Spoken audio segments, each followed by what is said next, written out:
Rain, it's time to game. Welcome to Etc. Hello, Ip Girl. How are you doing this morning? Well, it's not really this morning. It's late morning, I guess. Almost noon. I got my timer, but I guess we're okay with that.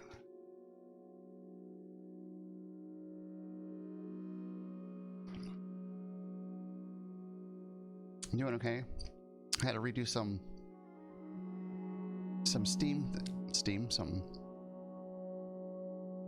what is this called? I had to redo some OBS things, so it took me a little bit longer than I expected. When you click start stream and it throws up an error and you're like, what the hell is that? But I think we're up and running now.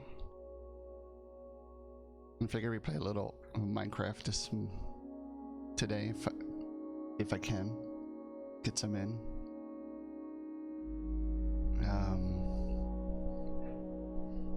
How is the background music sound? Is that too loud or is it okay?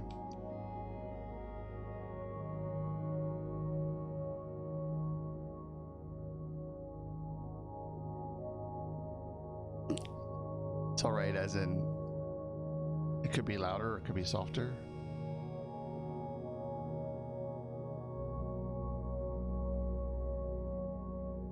Okay. Oh damn, I forgot about this.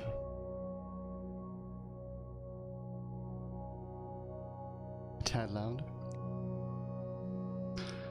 It's a quick adjustment here. I'll just set it to is it at 90? I'll set it to 80 and see. It's a little bit less. Okay. Let's get our push-ups out of the way because I want to get in game.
Oh, I forgot about that.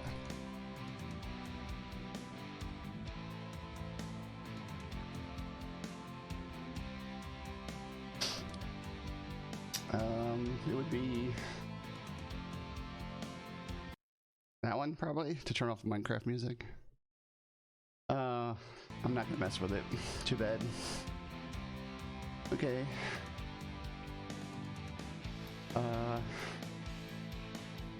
145.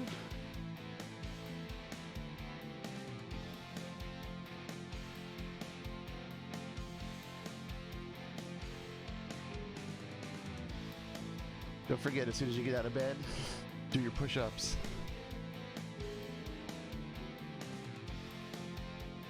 Okay.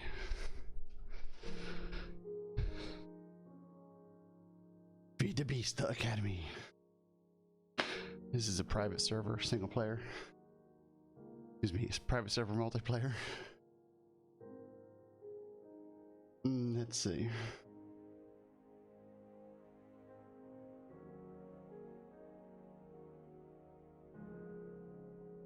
I have a build idea, but I don't know if I'm gonna get to it. But if we do, If I see the right circumstances, we might try to do it.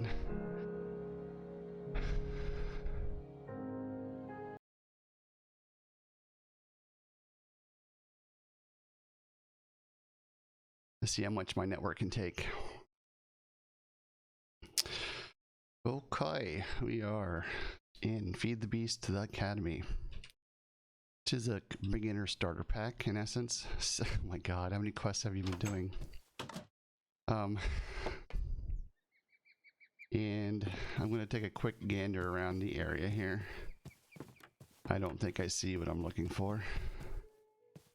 I don't see what I'm looking for. Let's shoot off this way. Let's make our mini map a little mini. Probably that way.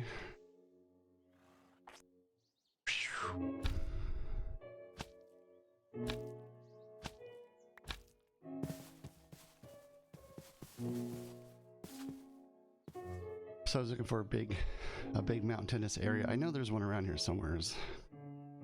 There were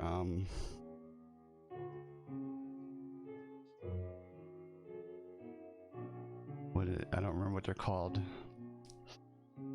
The giant hills or whatever it was, cliffs or something.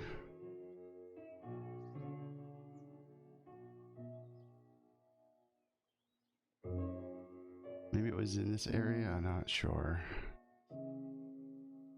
So this is where we are on the map right here. Oh, actually it might have been over here. User entered your channel. There's thing. This looks like a pretty tall mountain here. Where you find emeralds. I forget what that zone is called. So anyway, we're right here on the water, on this big little inlet here. We haven't explored out through here. I think there's a way to get out. We actually spawned over here, as far as I can recall. And we took a boat and found this landmass here. And did some traveling. And came upon this area here.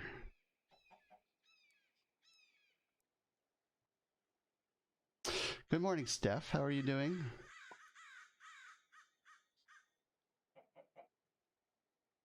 I should probably go back and mark that as spawn. I should also go explore everything around it to see if it's like is an island or not. But I forgot that there's sand there. If you need sand, you know where to go. We have a huge village right here.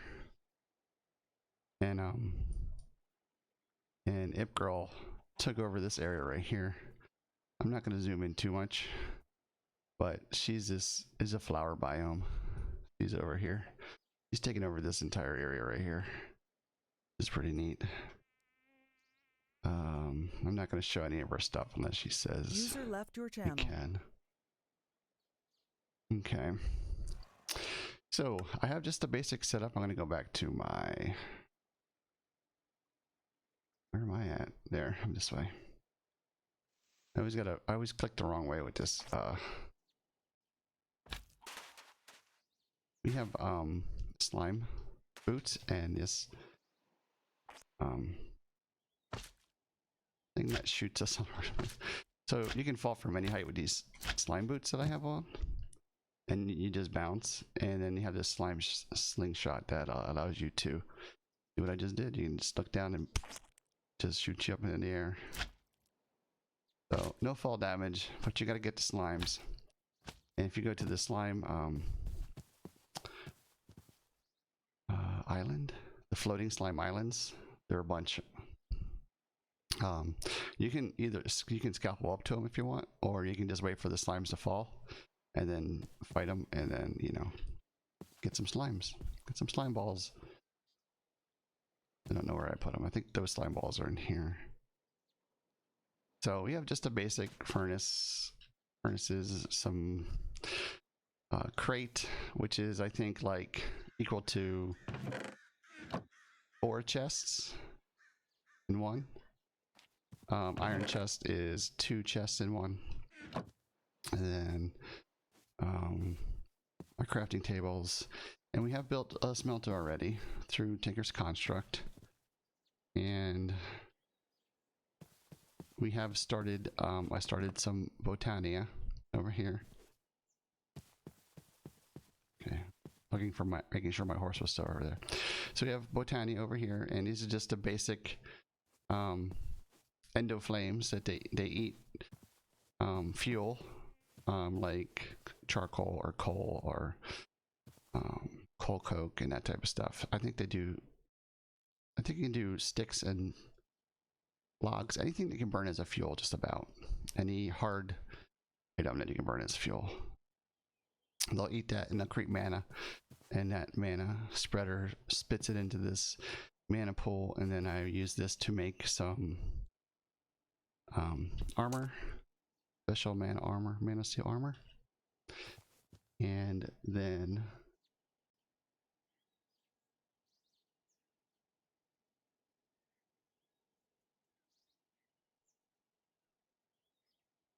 what do you mean, how did I get there, Steph?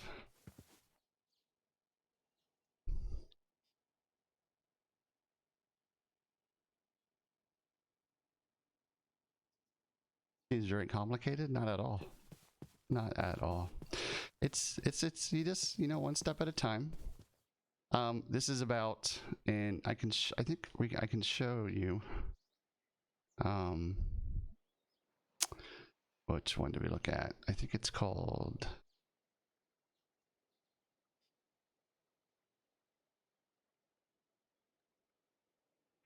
Is it my team? No. What was it under? It shows the No, we don't want that either.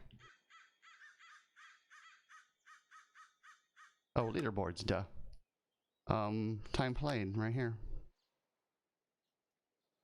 Looks like Impulse Girl jumped out to the lead, but 17 hours is pretty long, not that long to have gotten a smelter and some basic Tinker's Construct and some basic Botania. That's not that long at all.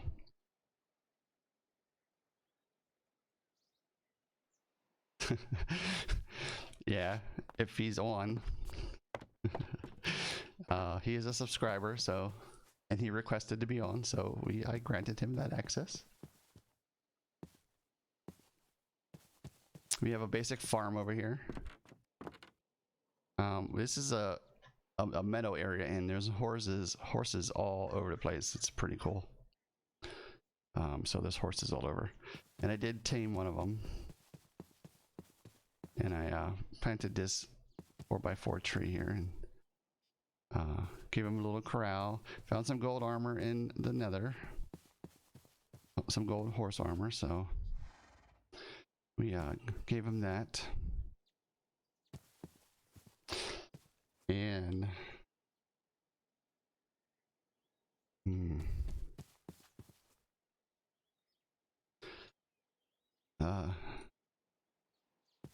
let's see, where are we gonna go now? I do want to go, and I need to find some tin and copper. So and more gold too. We're doing have a lot of gold. So we have okay. We probably have plenty of copper. We don't even have a stack of tin. There might be some in here that we smelted. Okay, so there is some tin in there, some more copper. There's bronze. I'm gonna take a Cali for a walk, okay? She's going back to Cali. Okay, so we do have 2 stacks of tin as well. So what we're gonna do is create some machines that will help us break these down into powders, and then we're gonna create a machine that will smelt them for us, and then we're gonna create a little bit of power gen, something that will make power for us to run those machines. Okay, and we're going to build it right here for now, but so it's close to our stock, our supplies, so we're not running back and forth all the time. Okay, let's see. I don't need that in there. What else? Don't need an egg. We're gonna have to start getting some bigger chests, like our cobblestone or stone type chest is just about full. We do have a bunch of cobblestone in there. We can probably get rid of some of that, but I'd rather just put it into a crate, a storage drawer, and then we can upgrade the storage drawers, and we'll have individual drawers for each of these weird things: sand and dirt and, well, cobblestone, stone, granite, you know, the major players here. So what we can do is, we do have a quest book. Okay, it comes with a quest book, and it walks you through some introductions and what things you can do. So there is a progression that you can do. Basic storage, start out with like iron chests, and how you can upgrade them. You can start out with compact drawers and how you can upgrade them, and there's many different things that you can look at for that.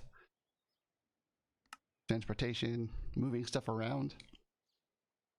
Once you have stuff to move around. Refined storage is a mid-tier, I would say, crafting and storage system, which is a great system. I love it. Refined storage and refined storage advanced. You can do everything with refined storage. But it takes power, but it's really cool. I really enjoy it a lot. So this is what we're going to work here on today, I think. Technology, beginner. And we're going to make some probably steam powered. We're going to need some water, maybe. Magmatic dynamo. We need some, maybe make one of those that requires lava or a hot liquid. And then under pressure, making a compression dynamo that requires fuel and two types of fuel. Oh wait, it requires water and a hard type of fuel, I think.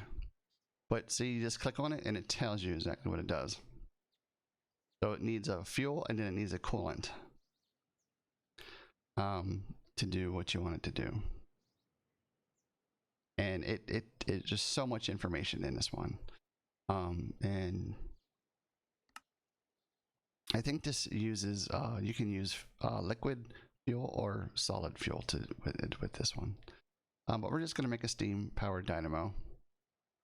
And because me and Ipgirl are bonded in the game, she's already made one of these, so I've already got the reward, which is an aqueous accumulator, which I'm going to take because it's a great thing.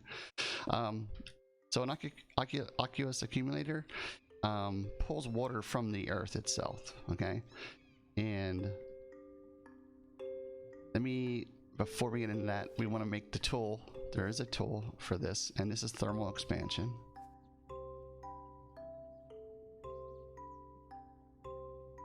You need help with the block placer? Okay. We can do that. Let me make my tool here. Okay, so thermal expansion. So in modded, you have your NEI. I think it's called NEI. Not enough items. Listing over here. I think that's what this is called on the right hand side. And then so you can search down here, and we're going to do, if you do an asterisk in front of the mod name, it'll list all of the items that are in that mod. So the mod is called thermal expansion. So you just type @thermal and it'll show you all the thermal expansion things. Okay, which is a good way to limit what you're looking for, especially if you know what mod the item is you're looking for is. And we need the tool, which is the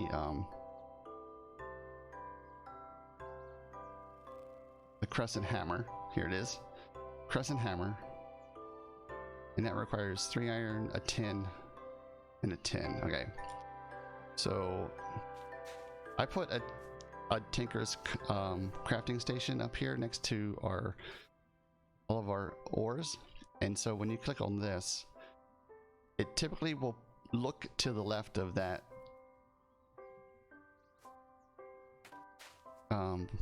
table. And so you can see, I can see what's in this chest here. So I don't have to pull it out of the chest and then put it in here. I can just do this, right? And I can see what's in here. Now I can pull out the iron if I want. But you should also be able to click on your hammer, and then this little plus button here says move items. So what it'll do is it'll attempt to move the items that are in your inventory, into the crafting table. Let's see if it will move the items from that chest into the crafting table. And it did. So it automatically pulled the items out of this chest that it's sitting next to and stuck it in the right format. And now we have our crescent hammer. What's nice about the crescent hammer is that it's a one click to spin the item. You can spin the item.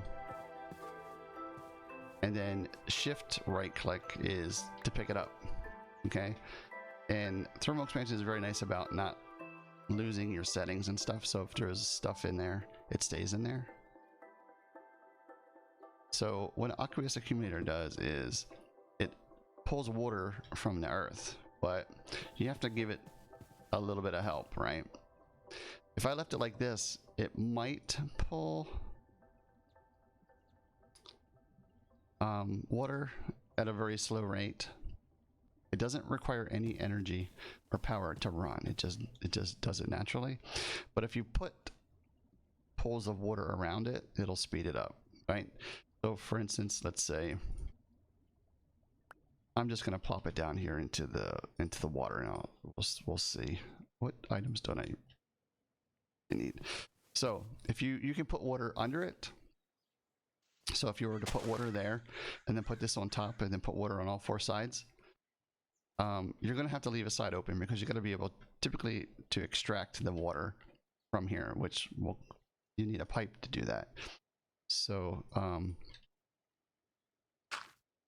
just to show you, if you put it in water, how fast it will fill up. Okay, right now it's already full. It just filled itself up with 8 buckets of water. And then you can configure where you want the water, where you want to come out. Well, typically you come out the top, because typically you'll do something like this. You'll put water all around it, and then you'll pull water out from the top of it. So you can hide this. Typically I try to hide that underground somewheres. And now if we pull that out, it's pretty sure that if we look in it, oh no, it did go away. Okay. So we did lose the water that was in there. That's fine. I wasn't positive on how that worked. And I think some are different than others, but I'm not sure. Some mods are different than others. But it doesn't keep that water, but that's fine. Again, so let's do a bucket here. And we're gonna go help Ipgirl as well, because we're gonna need to do a block placer too. So we'll go help her with hers. Let's put it here for now, I guess. So again, typically I'll like dig down.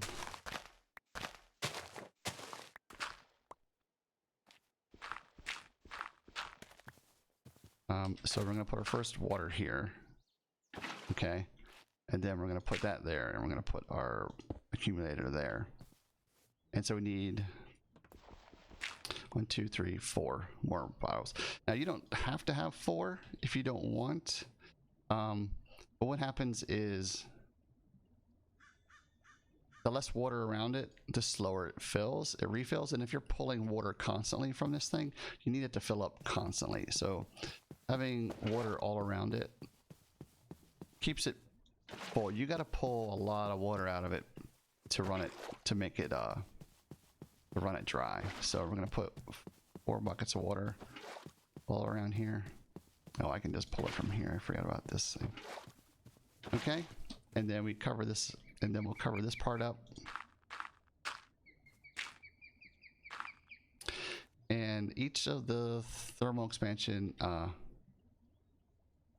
machines all have different settings here. Here's your redstone setting, which you can tell it to ignore redstone settings. You can tell it to work with low or high redstone settings. So you can set up a redstone so that only pulls if it's active, all kinds of weird stuff if you want. Typically I just leave this ignored. I want it to pull all the time, non-stop, as much as it can. Now each of the machines, let's take a nap here. in a sec. So each of the thermal expansion machines also has sides, so you can configure each of those sides individually, and I'll show you that again after we sleep. You can just watch me if it's easier. Oh no. Okay, it'll take a minute, but so this is the front, and you can't do anything with the front, but that's the top, left, right, and that's the side, that's the back. So our options here, our only options here are to pull out. Okay, auto output enabled, so we can pull water from the top or any side depending on where you have pipes. So typically you'll pull it from the top and into a machine that needs it, right? So to get the water out, let's see if we can create a pipe. Thermal expansion has pipes as well, which is really nice, and they're called fluid something. Okay, fluid duct. Fluid duct. Okay, so here they are. So fluid duct, hardened fluid duct, and they all have different sizes, and each, like, one works better than the other. So it's let's take a look. So this one's copper, and if you hold shift, it says transfers fluids will break if contents are extremely hot or cold. Transfer rate varies by fluid. Okay, so this is the very basic fluid duct. You can't pump lava through it or it'll break. You can't pump ice water through it or it'll break, but you can do normal water. And typically there's two types of fluid ducts at each of this at each of the levels. I'm going to type fluid here and it'll show us. So there's the fluid duct that you can see through. You can see what fluids are in it, and then there's an opaque one. The opaque one is typically cheaper than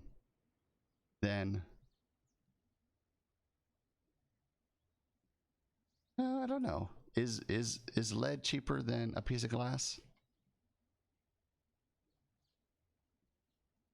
But they're the same, but one is opaque and one is clear. So, and then they have different levels. So there's a fluid, and then there's a hardened one, and then there's a signalum one, and then there's a superlaminar one. So they each get harder as you go up, but they each also move more fluids. And typically, the hardened one is the one that I stick with. Transfers fluids, contents may be any temperature, so you can run anything you want through these hardened ones. But those take hardened glass and Invar, which is Invar is a combination of two other metals that you have to do. So we're just going to go with the basics for now and create a fluid duct. And it's, I can see that when I hover over this, I don't have the items to do this because it's showing a red box for the glass because I don't have any glass in there. So I think I have glass somewhere. Oh, I have two glass right here. So let's put glass in here. Click on our chest again, and then when we mouse over this move items, see how the glass doesn't have a red box around it anymore. Click that, moves it in, and we have 6 fluid ducts. So these are just like any other fluid ducts. They take up one spot. They connect to each other if they're next to each other. This is where our crescent hammer comes in. We can tell it to, I think it's somewhere's here. There we go. You can disconnect and reconnect the items, and you can reconnect them. So before you start your fluids, make sure your pipes are routed the way you want them to be routed, or you could have fluid going where you don't want it to go if you have a bunch of pipes. Like if you're running a water pipe and maybe like a fuel pipe, maybe like a liquefied coal or something like that. If you put another pipe down next to it, it's going to attempt to attach to whatever one it's near. So let's say I wanted to have just 2 pipes, one running water, one running fluid, liquefied coal. If I put another one here, it's going to attach, and this one's going to attach, and that one's going to attach. And whatever fluid runs the fastest is what's going to take over your pipe. So you got to make sure you have your pipe set up before you do something like that. Okay, shift right click, picks up the pipes. And so we're going to put one pipe here, because, and then see how it turned blue? It's filling with water. And we're going to put our actual machine right over top of this. So I'm not going to use any more pipes for now. Okay. So if we go back to our quests here, so this steam powered dynamo is what we're going to look to create. Okay. So we need copper gear, redstone, iron, and redstone and silver ingot. We might not have any silver ingots, so we're probably going to have to make some. What's also nice about the search feature in the modded here, when you're looking in a chest, and let's say I'm looking for a silver ingot and this is full of ingots and I don't want to look at every single ingot. Well, if I type silver, okay, and then I double click it, left click, it's going to make the box yellow, and then it's going to highlight anything with the word silver in it. So here are silver ingots. I'm going to do 18 of them. Oops. And then double click again and it turns it off. So it's a pretty cool feature. If you have a ton of, you know, like huge storage things, you can double click here and it'll highlight the word that you're looking for, which is pretty neat. So we're going to do 18 because our Tinker's construct over here can hold 18 items, and that'll give us 4 blocks of silver. So we'll let that burn up, and we'll take a look at see what else we need for our power.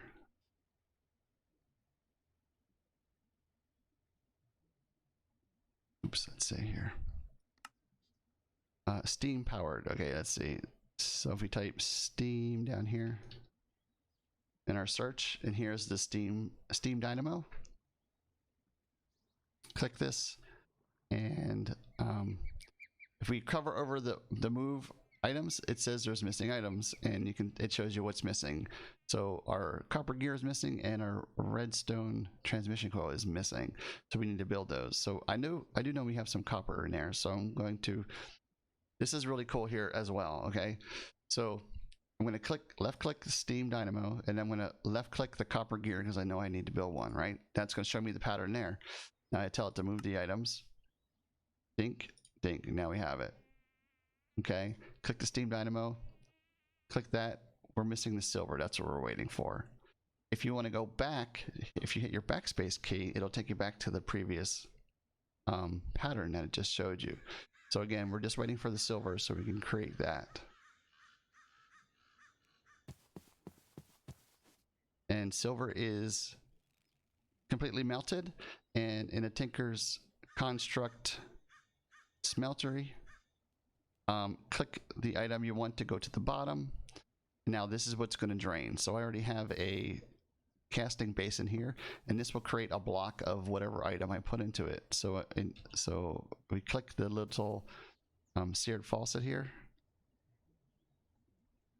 and it starts pouring into our casting basin, and it'll fill it up. And then it's going to take a few seconds for it to harden, and I have a hopper underneath of it. So the hopper is going to pull out the finished block and push it into this crate that I have here, which is also pretty cool. It also works with any of these the casting tables as well. So I'm going to pull out another, because there's 4 we need to pull out, and we'll just let that go, and it'll pull it out. Once I see it's empty, I'll click it again and pull that silver out. So now we have our silver that we need, and I'm going to throw that in here. And now I know we need to make this, move the items in, click that again, and there's our steam dynamo. Voila. Okay, so the steam dynamo, of course, uses steam to do things. So that requires, I'm going to put it over here for a second. It requires a fuel and water.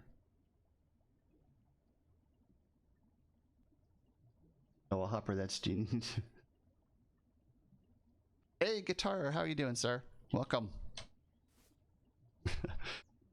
So again, the steam dynamo generates redstone flux using steam. Solid fuels and water can be used to generate steam. So in essence, what we typically do here is something like charcoal or wood, and that will burn and that will create steam from the water that's also in here. And then we're going to pump that into our machines. Okay. I'm going to pick this up. Oh, this also you can rotate, so you can, it'll face whatever way you need it to face. Sometimes it doesn't always face the way you want it to face at first. So you just use your crescent hammer to spin it around until you get it to where you want it to go.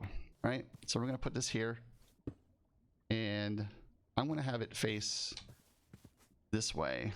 I hope that way. Okay, so this should automatically fill up with water because it's being pulled from the aqueous accumulator down below. And now it's pulling water into the steam dynamo, and it will keep the water in there forever. Okay. And now we need to get some fuel for this thing. Something we're going to put in there to burn. And I can remember where I store wood. It'd be good. So for now, we're just going to put wood in here, and it's going to start burning that piece of wood, and it's going to start creating power. Steam power. I don't know where the steam is, but that's just what it's called. That's how you make it. Okay. Eating dinner. How are you? Hello, Misty. I am good. I'm good. What's for dinner?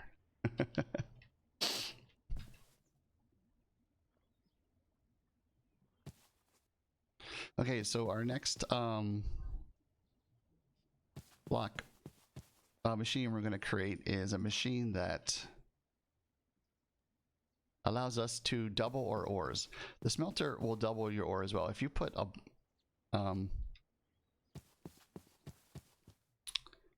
say a piece of gold in here, gold ore, it has to be ore in here. It'll typically, if you just smelt this in a normal furnace, you're going to get 1 ingot. If I smelt this, I'm going to get 1 ingot. If you put it in the Tinker's Construct smelter, you're going to get 2 ingots in liquid form. So what we're going to do is create a machine that's going to pulverize this and give us 2 gold dusts. And then we're going to take those 2 gold dusts and we're going to create ingots out of those. Okay.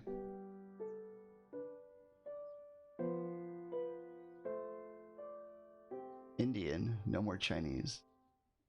More Chinese. The Chinese place that I always go to is shut down. They're not doing any curbside or anything. It's sad. Okay, let's put this back and let's look at the next machine we need to get. So again, in thermal expansion, there is a pulverizer, and that's what we're going to create next. So we need copper, we need a piston, machine frame, we need a whole lot of different things, right?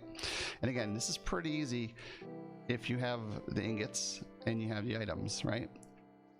So we're going to create the pulverizer, and let's cursor over and let's see what we don't have. We don't have a lot. We don't have all this stuff. So let's see if we can get a piston. We're not going to be able to do a piston because I know I don't have wood or stone in my chest that we're looking at. So let's do these copper gears.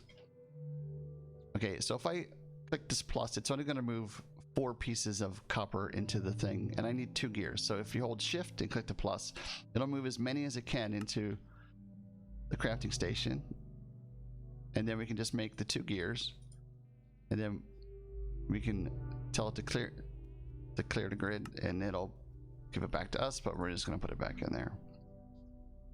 Okay. And the pulverizer, we need gold. We have that now. This machine frame, we need a tin gear, so we click the tin gear. We got that. And we need some more glass. Okay. So I do know we need to make some glass. So we're just going to grab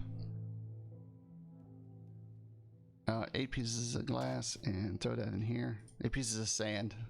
to make the glass. Is it? We're having another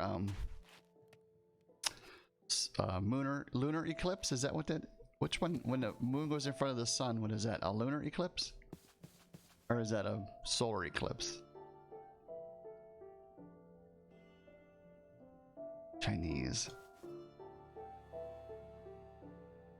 So here's our spruce wood. We've got 40,000 RF, which is our power from that. Uh-oh. Let's grab some glass. Let's throw that in here. And let's finish making this machine frame. And there we go. We got our machine frame. And we're going to need some cobble and some wood. So we're going to, I know I have cobble in here. Just going to grab a stack of it. And then we have wood in one of these. And we need to have planks. So I'm going to grab a stack of that. And we're going to just throw these into here. Okay. And then we're going to open this up again and make our piston. And now we have everything because flint was already in there. And here is our pulverizer. Pretty sweet. Now we can put our pulverizer right in front of here and this will charge it. But we have more than one machine. So we're going to need to create something to get the power out of here. And put it into these machines. So I'm going to change this. I'm going to actually have this facing upwards. There we go.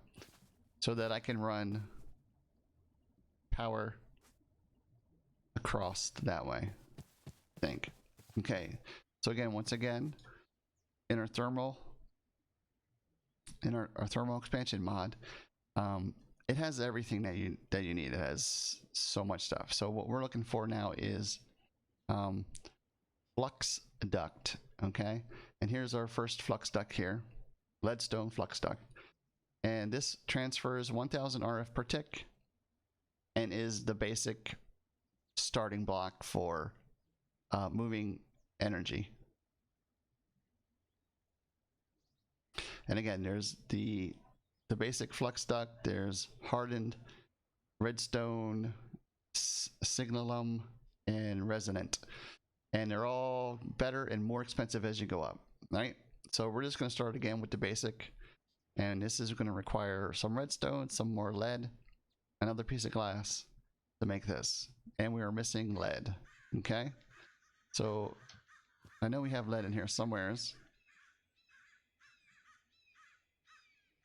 So if I search down here, lead, and then double click it, it's going to show me where the lead is. Look at there, 18. Exactly what we need. Double click down here in the search bar and turn that off. And let's make some lead. Let's grab this last block of silver and throw our lead in there. That's going to... You would think lead would take longer to cook down. Isn't lead pretty hard? It's an eclipse. What kind of eclipse is it?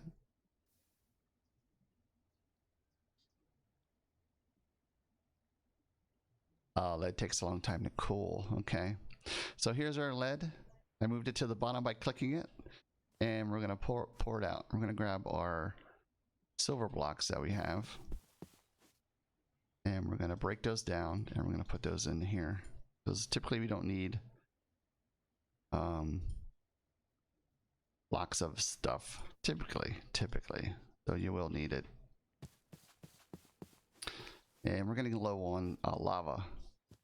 So we're going to have to go get some lava soon. Okay, here is our lead block. And we're going to again break that down because we need the ingots. And thermal. Oops, forgot the @ sign.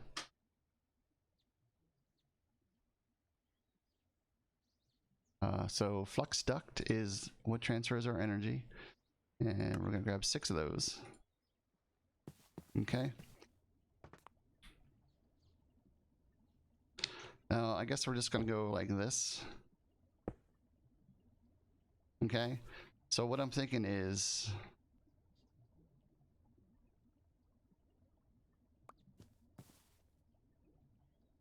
for now, we're going to put this here, and this should start getting energy. You can see in the upper top of my screen where it's filling itself with energy, and this is depleting itself, but it'll start replenishing this as fast as it can. Wood isn't the greatest thing to burn, but it's something, right? We need something. We need some energy, and that will be good for now. Once this fills up, it's ready to go. Let's create the redstone furnace, which is next, and then we'll put all these things together and show you how they work. Okay.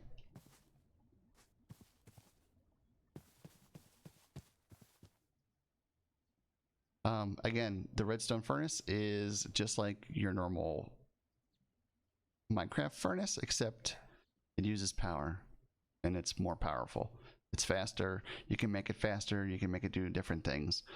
But overall, this is the furnace you're going to be typically using as like a starter. Okay. And again, we don't have any of the things that we need. By hovering over this, it tells you, it says missing items. So we're going to have to make some bricks. We're going to have to make some copper gears. Let's make the redstone reception coil. Copper gears.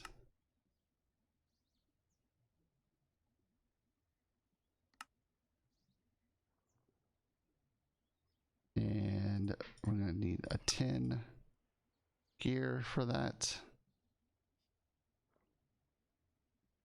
And we need more glass. Luckily, I did 8, so we have 4 more glass, which means I did just enough. Oops. Let's put that in there. And to make our machine frame. There's our machine frame. And we need bricks. I'm pretty sure I don't have any brick. Yeah, so we need what? Clay? Clay would be in this box. So we need 8, right? 8 pieces of brick. So this bottom furnace has a full piece of coal in it, and this top furnace has tiny coal. So tiny coal, 1 piece of tiny coal will smelt 1 item. Okay, so if I had, say, 3 items to smelt, and I stuck it in this furnace, I would waste 5 tiny coals because it would use 1 piece of coal to smelt this, and that's a waste. Okay. If you take a piece of coal and you put it in your crafting grid, it'll break it into 8 tiny coal. Okay, so now these tiny coal will do 1 to 1. 1 piece does 1 piece, and you're saving your coal, especially if you only have to like do 1. Say I needed 1 glass. I don't want to put 1 glass in here and waste a whole piece of coal, right? So there's a way to keep your coal lasting longer.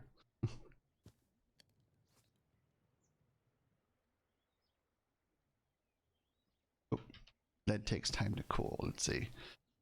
Okay, let's get that out of there and grab that. Break this down. Put this in here. So this chest is going to end up having like the primary things that we need for crafting right now. So when we click on this crafting station, it's looking and seeing all this stuff in here that we might need for crafting, besides what's in my inventory.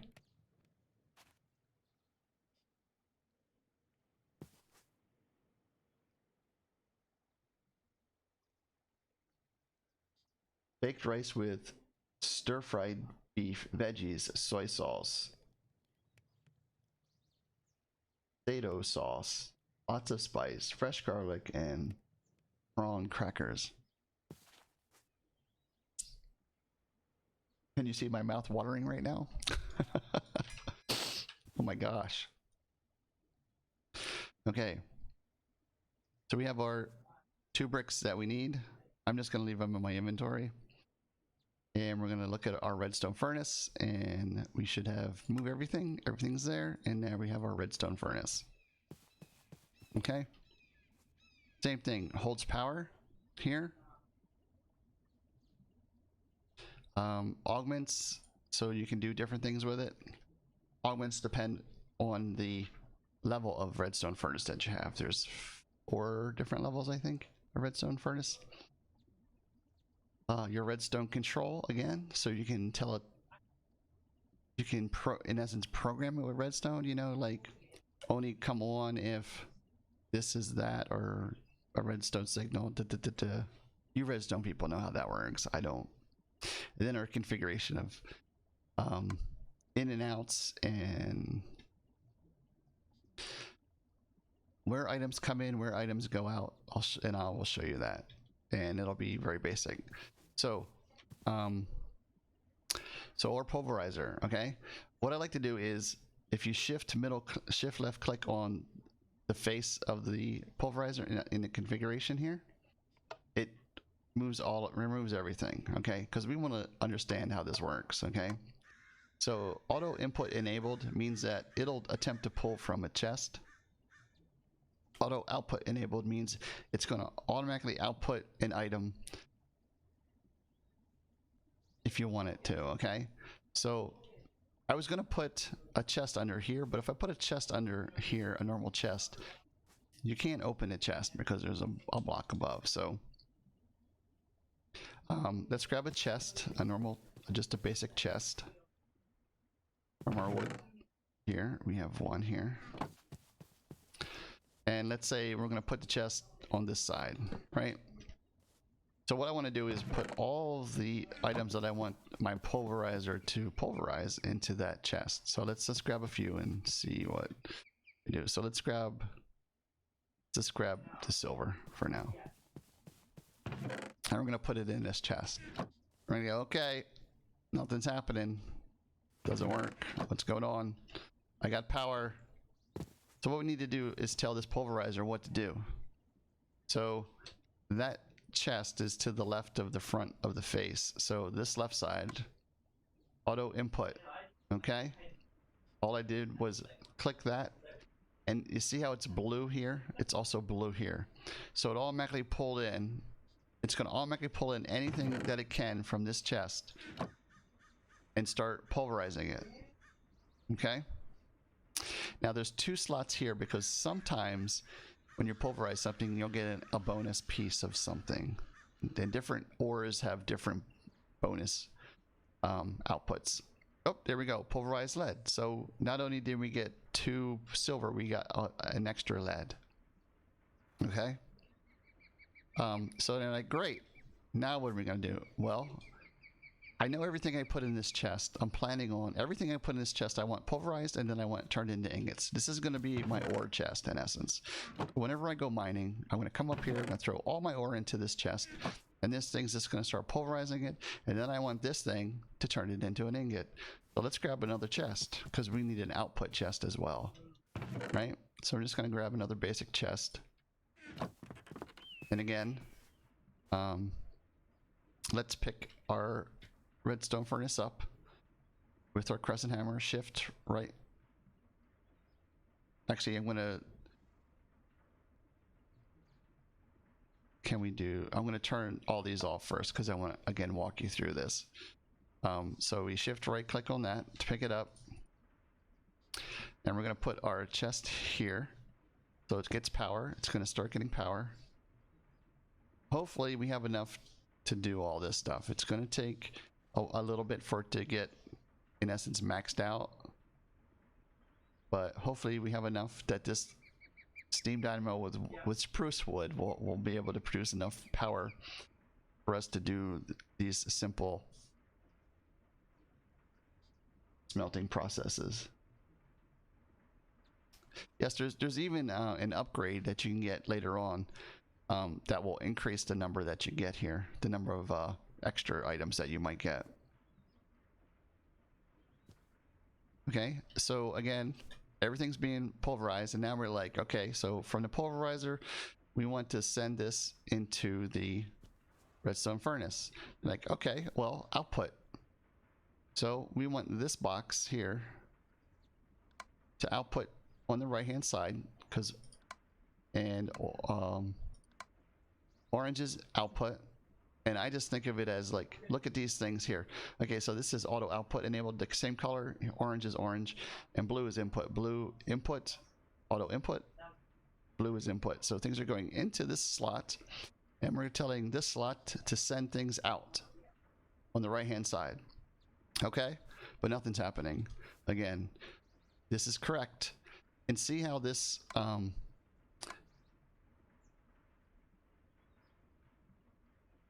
has many different options here. There's blue, which would pull stuff from there and put it into there. There's red, which would, let's say we only wanted to pull out the primary thing. We don't want it to prime out that. And then there's, I guess that's yellow. Say we only want to pull out this specific lead, because we might be pulling this out a different slot. Maybe we're pulling the primary out the top, and we're pulling the secondary out the side. There's so many different ways you can configure this. It's awesome. Okay, so we're going to turn this back to nothing, and then, but we want both of these items to be pulled out, and we want them smelted. So we're going to tell it, make it orange, and it's saying, okay, pull this stuff out and move it over to the furnace.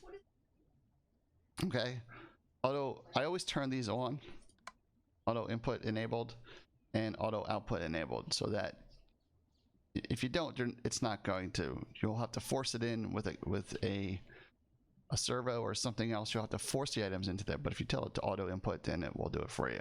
And again, it's still, nothing's happening. So we need to tell this redstone furnace where to accept items and from which side. So we're accepting items from the pulverizer, which is on the left, and again on the left. So we want the input. We want blue to be, this box here to be blue. Okay, it automatically starts pulling in all the silver. And once it pulls in all the silver, it's going to pull in the lead as well. I need to sleep.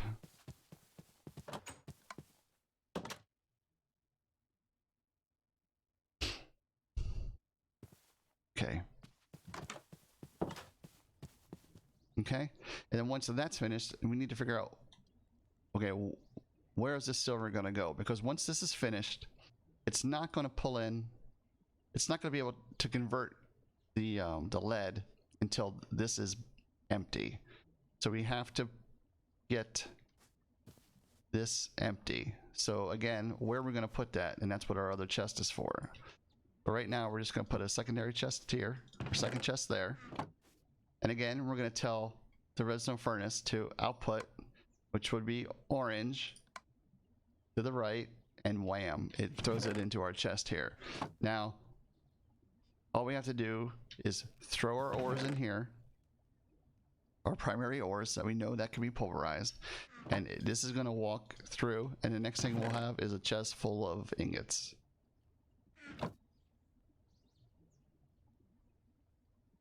And this is, oh, we ran out of wood, so I grab another stack of wood here.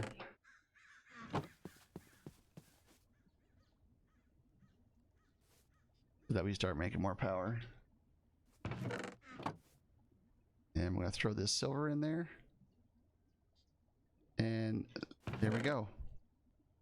So that's a very basic setup for starting the conversion of your ores into ingots. So I'm going to grab, we have so much stuff to do. So many ores to do here. We have a lot of iron. I like that. I'm pretty sure we need to look at the nickel. We need to look at these three down here. Okay, so all your primary Minecraft ores, gold, iron, copper, tin, the lead, and silver also, they all convert easily. They pulverize, and then you can turn them into ingots. And those are easy. Some of these other ores we're going to take a look at. So a neat feature about modded and NEI is you can, I'm not sure if we can do it in a chest. I'm going to try it. You can cursor over, and if you hit U, it'll tell you what items use this, and then you can see what machines, in essence, what you can do with the item. So if you put ore and protheum dust in here, you'll get 2 aluminum. But what we want to look to see up here at the top is if we smelt the ingot, we're going to get 1. If we wash the washing factory crusher, will give us 2. Redstone furnace gives us 1.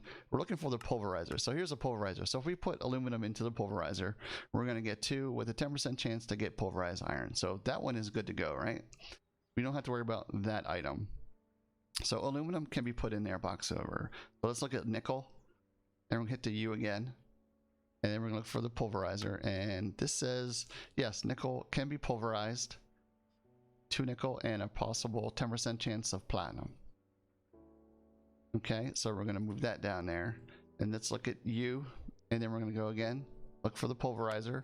Okay, platinum can also be pulverized with a 10% chance of getting iridium. Okay, so all these that I currently have can be pulverized. But what about black quartz, which is an ore? So let's look at this one. If we pulverize black quartz, we get 2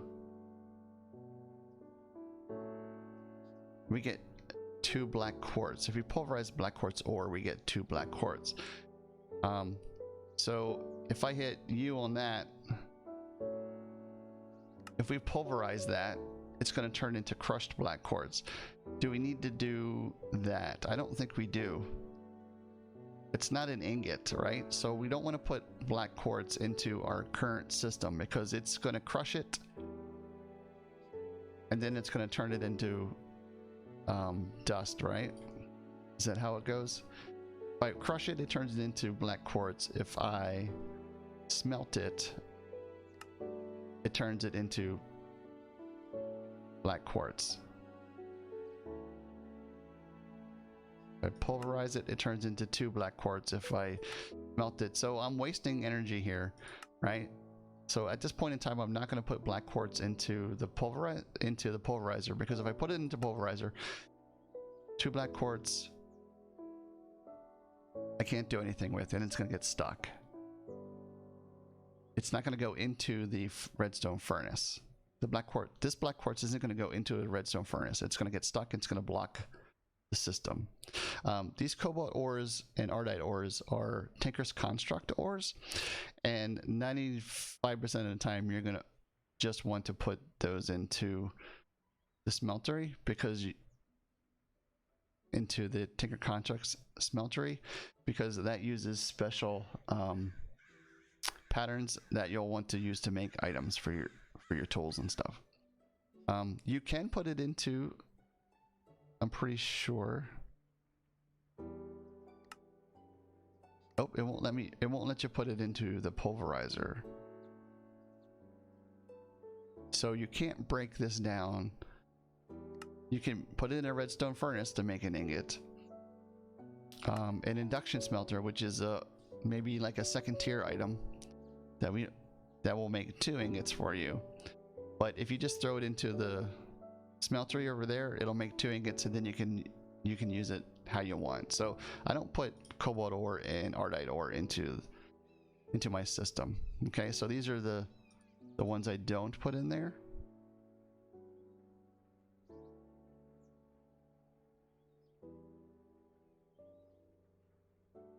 And so long as we have wood in here, we're gonna get ingots out here. Coal works better. Coal blocks work better. So what I'm gonna do is I'm gonna make some coal blocks here. I'm gonna make 64 of them. If I have enough.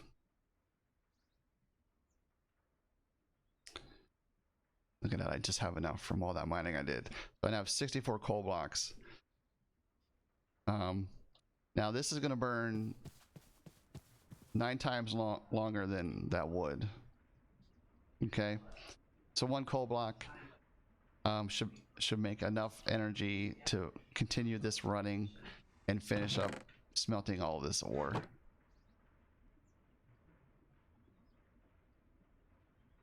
Because one coal block blew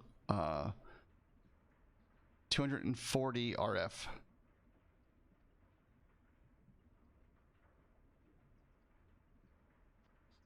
And I think, what is wood like? Let's throw this in here.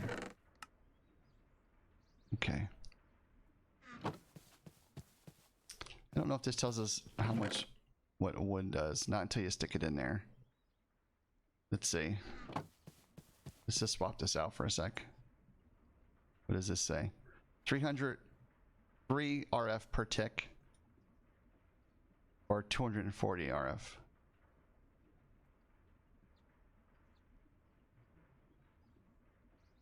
So it definitely works a lot better. So typically what I try to do is one of my first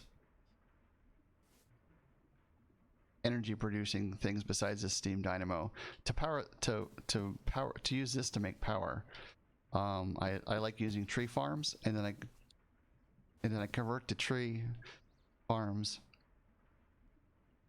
The wood, I convert that into charcoal. Then I turn the charcoal into charcoal blocks, and then I put charcoal into the steam dynamo.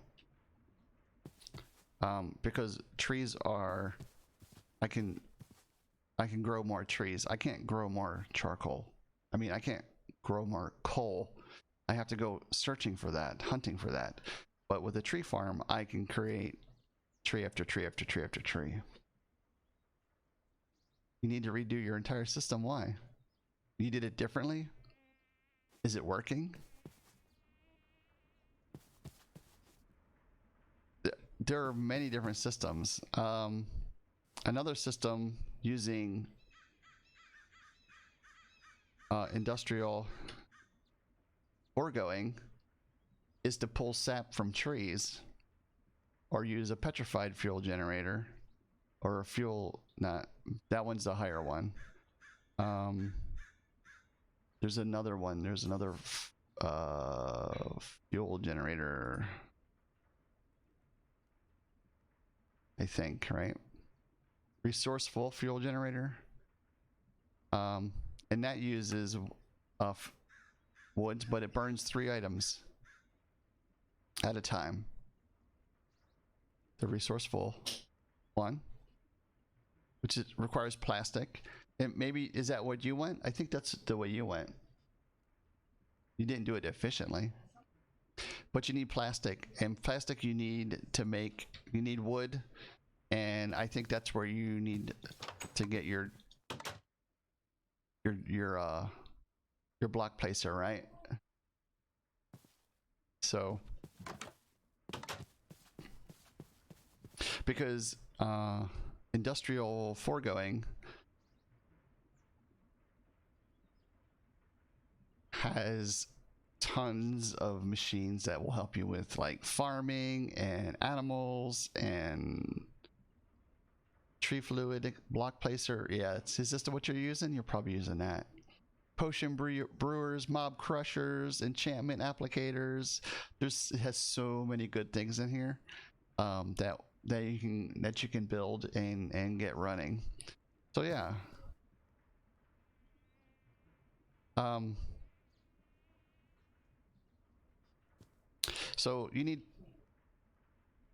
So that's how you get started with thermal expansion, right? I mean, that's not too bad. It's I did go mining for a while to get, you know, these items here, as you can see, on my mining trip. And what's here, and then what's here. So I did a lot of mining beforehand before I can start that. You have to have the items to build these before you can just do it, right? You can't just start out. So we can do an industrial foregoing because I know we're going to need that plastic that IpGirl is currently trying to get. And I did take a peek at her system over there, and I did see that she already had some. But what she's missing is a block placer that will place a piece of wood down for her when the current piece of wood is gone, right? So when this wood gets eaten up by her machine, she needs to have a block placer just place another piece of wood down. So it just continues to go and go and go until it gets full. I have built most of the machines, just don't know how to hook them up. Okay. And that's part of what I like to show people, the way I hook things up. I mean, pretty much once you get into modded Minecraft, you're going to figure out, yes, I'm in the crafting table. Yes, I click the enchantment sorter. Yes, I have to have these items and I can build it. Okay, building it isn't the hard part. That's really not the hard part. This is the hard part. Okay, setting it up and getting the machines to talk to each other. That's to me the hard part. And trying to do it as efficient and a small footprint is what I try to do when I build my I don't even know what to call these, factories, I guess. I don't know. This is a very small factory, but I just throw my ore in here, it pulverizes it, it converts it into an ingot, and it stores it in a chest for me, right? That's my ingot factory right there. That's it. That's all I need. And I need some wood or some blocks of coal or whatever. So from there, I'm going to need to get fuel for my steam dynamo. And typically I would build a tree farm. Well, thermal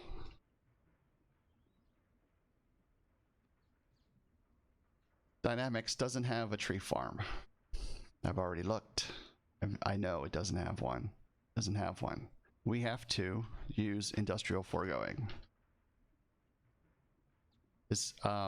We don't have to use that, but that's the one that has a tree farm.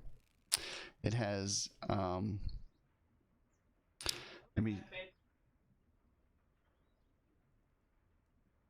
it has a farm.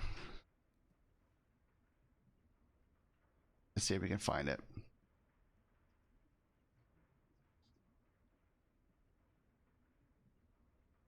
What is it called? What is it called, Ip Girl?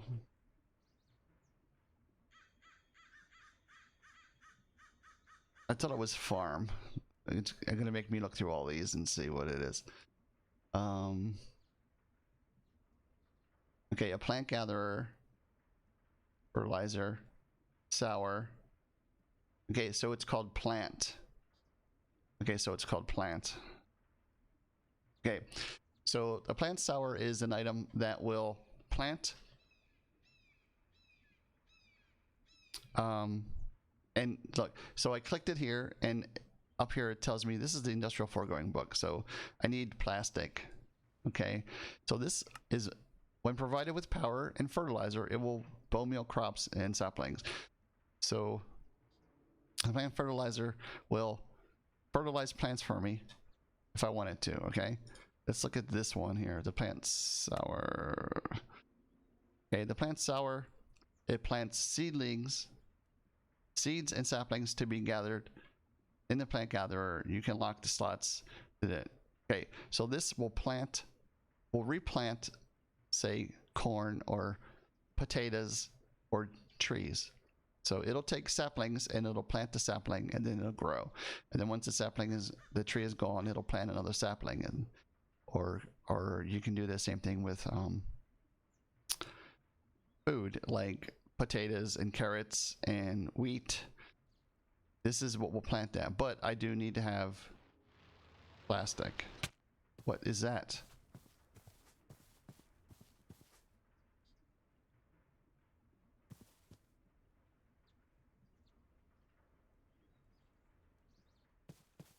What just whacked me?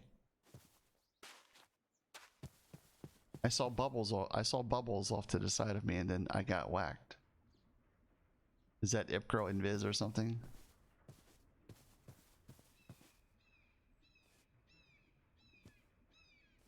Okay, so that's what the sour does. And then we have the fertilizer, which will fertilize your plants, which you don't really need at the very beginning. Okay, plant gatherer is the second thing we need.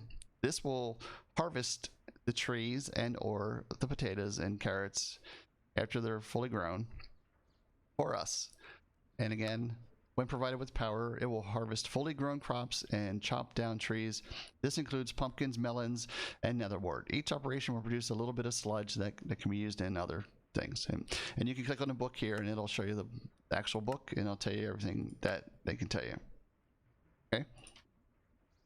But to start building these items, we need plastic.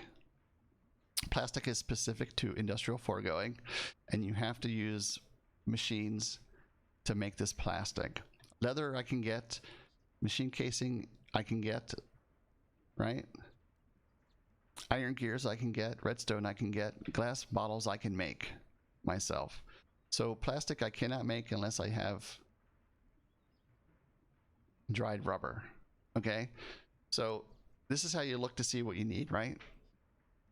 So it says I need plastic, so I'm going to left click plastic and it'll show me how to make plastic.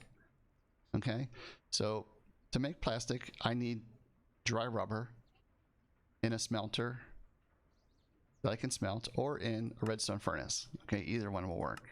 Okay, well, how do I get dry rubber? Well, let's left click dry rubber, and to get dry rubber it says I need 9 pieces of tiny dry rubber. Okay, well, how the hell do I get 9 pieces of tiny dry rubber? Well, we're gonna click, we're gonna try to figure that out, right? So if we have 9 pieces of it, we can create a dry rubber. What is this? Factorizer. What is that? Factorizer is a machine that combines and splits various items. Okay, so in essence that's the same thing, right? That's a machine that does it, or we can just do it in a crafting bin. So that's not how you make tiny dry rubber. So let's left click on tiny dry rubber again, and it'll say, oh, look at this, we need a latex processing unit to make a tiny dry rubber. Okay, so that's a machine we need to make tiny dry rubber. But how do we, and here's how to make that machine, but how do we get, what do we put in here to get this, right? So we have to figure out what the latex processing unit is. So we click on the latex processing unit, and again we're going to use our industrial foregoing manual up here, which is really simple, and it tells us here, latex processing unit, when provided with power, water, and latex, it will produce tiny dry rubber. So okay, power's fine, we can figure that out. Water's fine, we can figure that out. How the hell do we get latex? Okay, so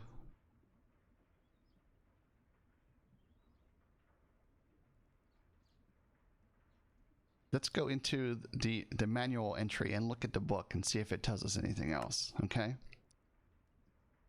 so when provided with power, water, and latex, will produce tiny dry rubber. We need to figure out how to produce latex. Oh look, latex processing unit. Okay, that's what we're gonna make. I need to sleep. Hold on. Oh, someone slept already. Okay, so we need latex. Is it E?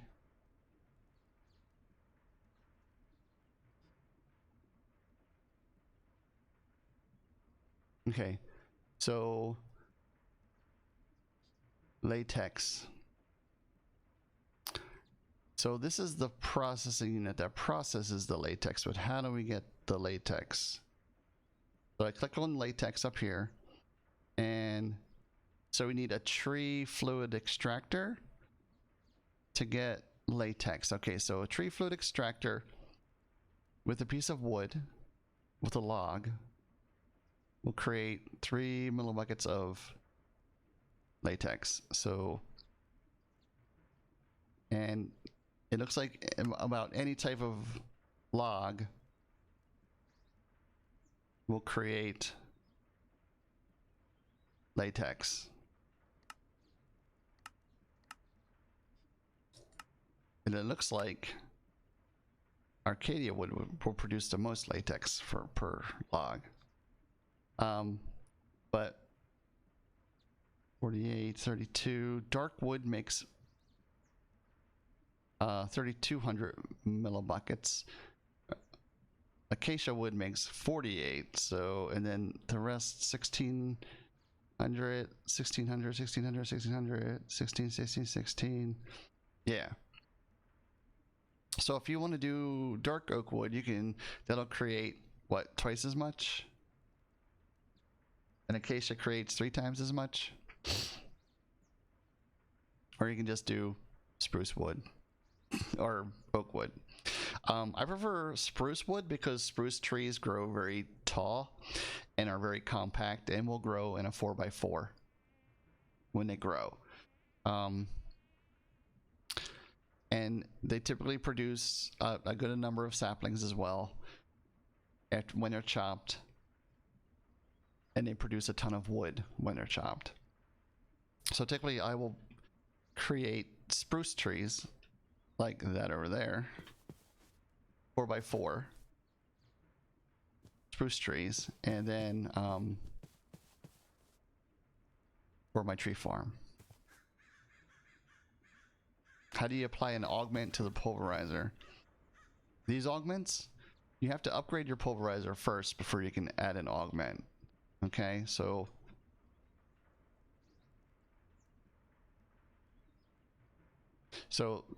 the pulverizer, see how it says basic? Pulverizer basic, that's what you have right now. Brushes items. That's it. To upgrade machines in thermal expansion thermodynamics, you have to create an upgrade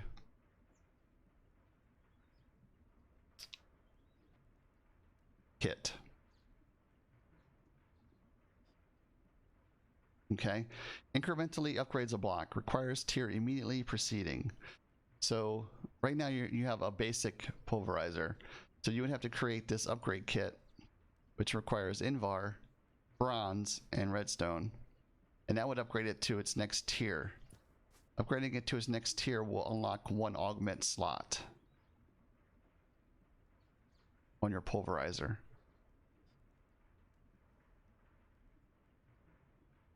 And there's 4 different tiers. There's hardened, there's reinforced, signalum, and resonant. So those are your 4 upgrades that you can do.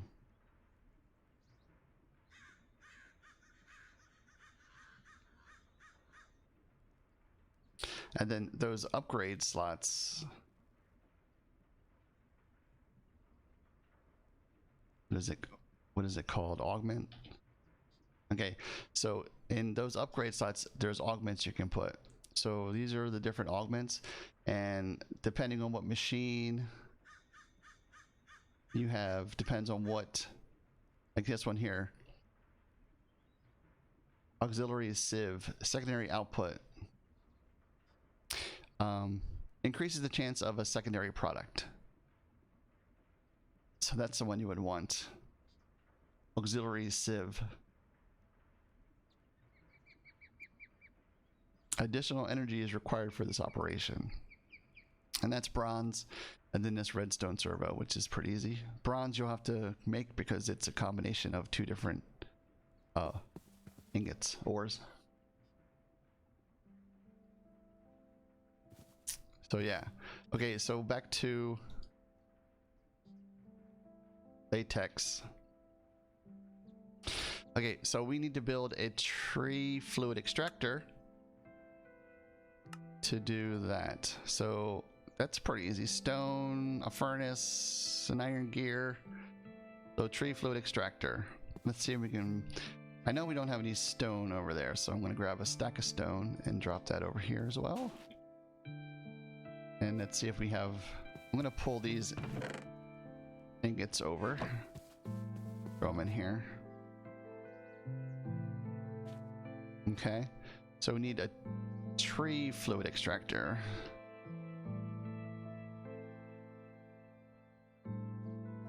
Oh, also, I think that's in the quests here.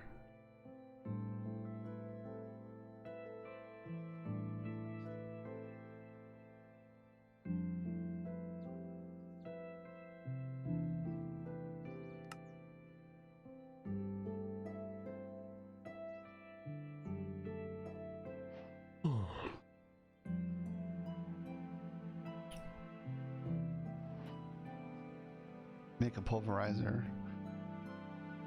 Oh, here it is. Industrial foregoing, right? Make the book. Make a book. Paper, a simple piece of wood to make the industrial foregoing book.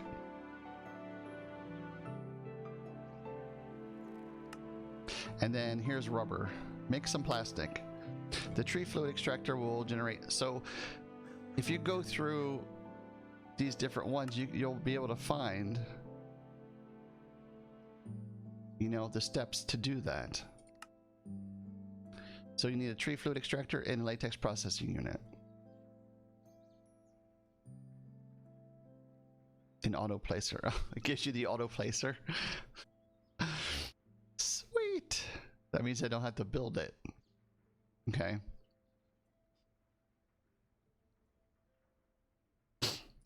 So let's make the tree fluid extractor. What are we missing? We're missing an iron gear. And we're missing a furnace. Tree fluid extractor, okay.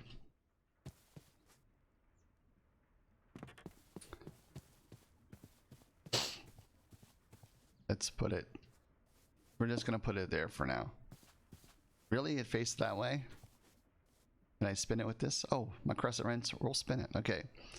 So I'm assuming that if you put a log in front of this thing here, that it's going to start eating it because it doesn't need power. Yep, it's already pulling the latex into here, and it's gonna slowly eat this log. So what we need is to, when this log disappears, is to automatically have another log appear. Be placed right here, and that's where the girl says she's stuck.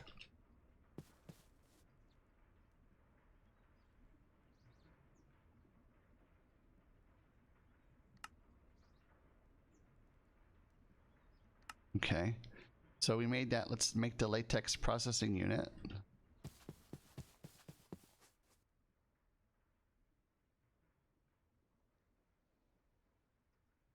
And now it's going to require an iron gear and 2 furnaces.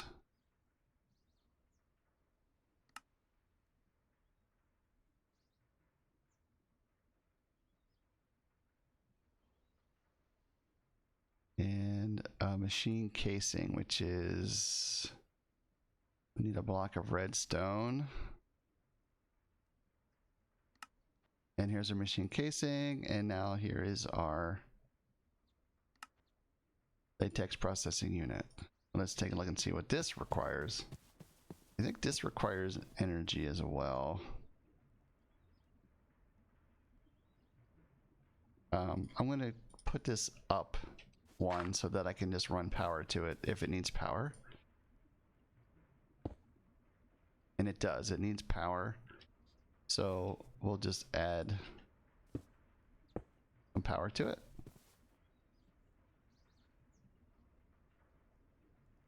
And again, this needed water. This needs water, and it needs the latex. So water is under here, right? So let's pull some water. We have the fluid ducts. Hopefully we have enough. And we're just gonna run it like this. Okay, and now we're getting water into our processing unit.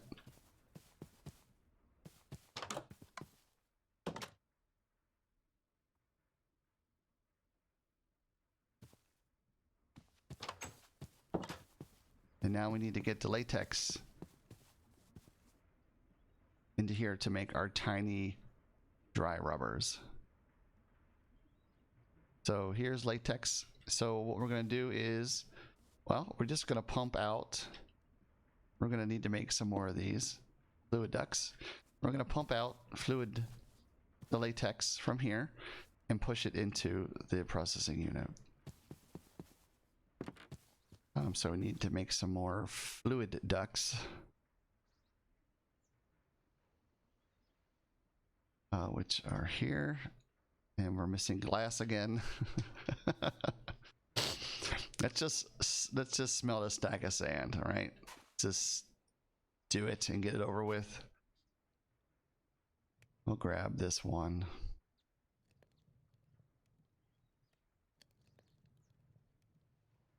No, because I want to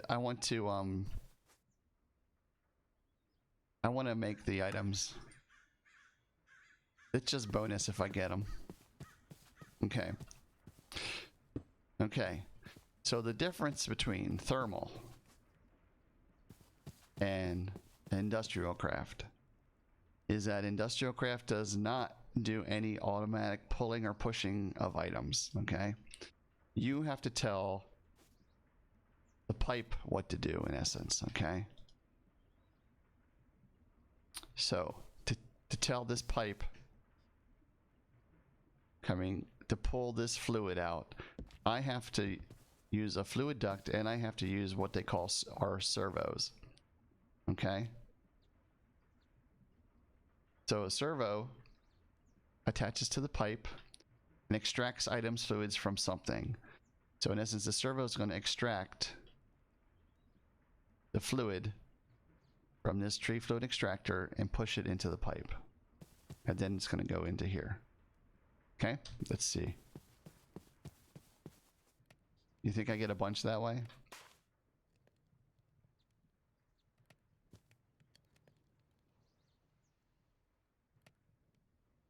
And again, there's different tiers of this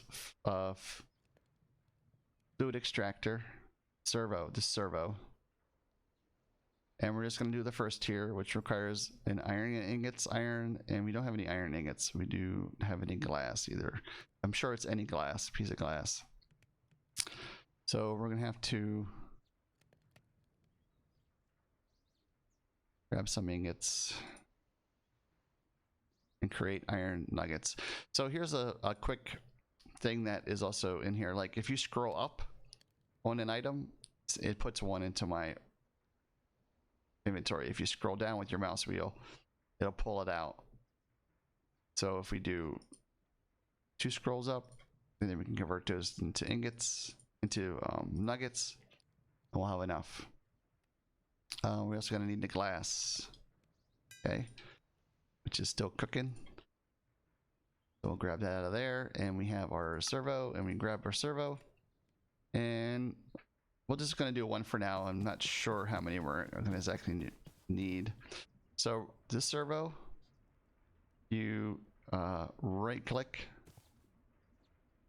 okay, and okay, servo's on there, but nothing's happening. So right click the servo, and then you can actually, it has a blacklist and a whitelist. We don't care. There's only one thing in here. It's the fluid latex. So these can be blank. You don't have to choose what you're pulling. It also has a redstone signal, and we want to turn that on.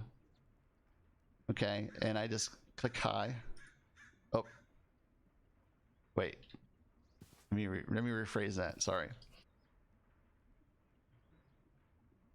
Okay, so if you put a high redstone signal to this, it'll turn it on, and that's how it is right now. A low one as well. That can be like a level 1 redstone signal. I tell it ignore, which turns it on and tells it to automatically start pulling. And it can see it turned brighter red. If I turn it off, put it on high, it turns it off.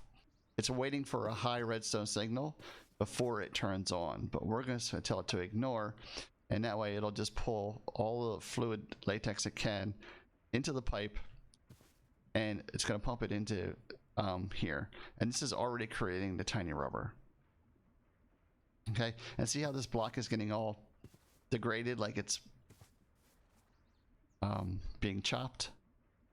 this being because it's all the fluids being sucked out of it. And now it's gone. Okay, so we need to be able to put another block here because I don't want to run over here every single time and throw another piece of wood down. Okay, so that's what we're going to do with the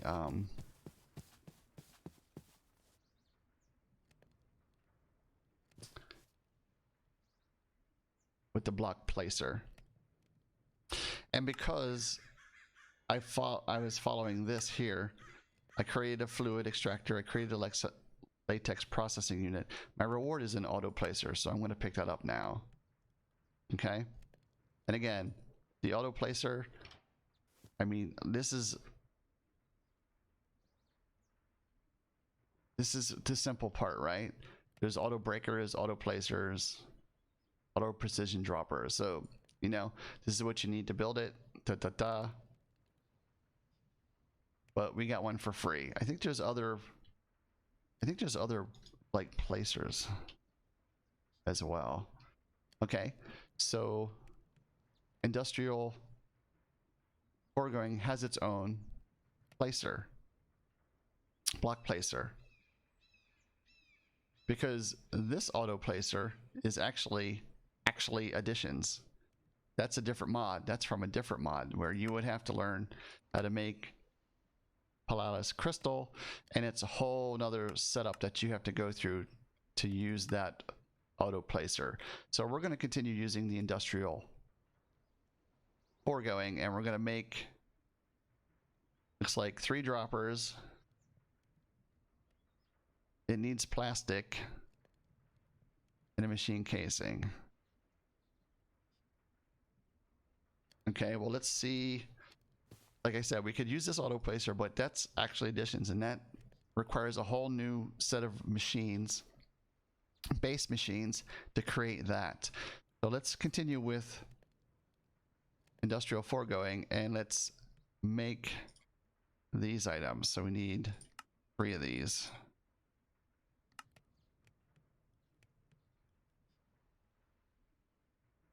Right, and we need a redstone block to make that. And then what do we need? We just need the plastic. Okay, so it said that we need 9 plastic, 8 plastic, 9 plastic to make 1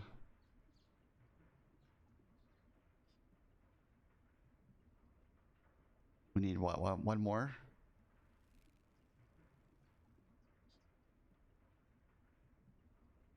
I'm just going to grab that while this continues sucking that dry.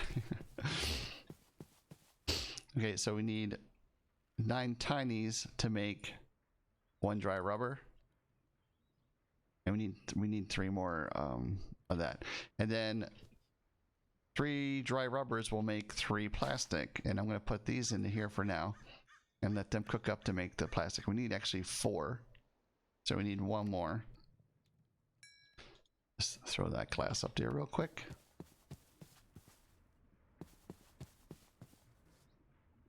Need 1 more.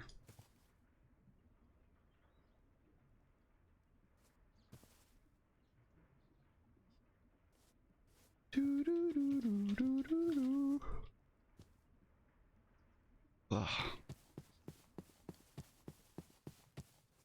Okay. 20s. We would have needed what? 9 times 4, what? 36? 36 tiny dry rubbers. And this will give us our last plastic that we need to make this block placer.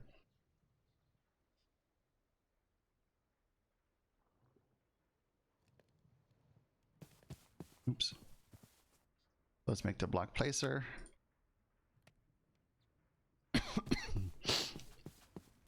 And so I'm not sure if User this joined your channel. will put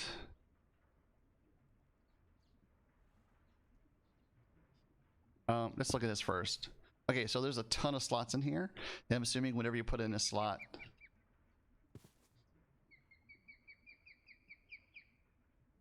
If I put these in here, it's gonna need power though. Okay.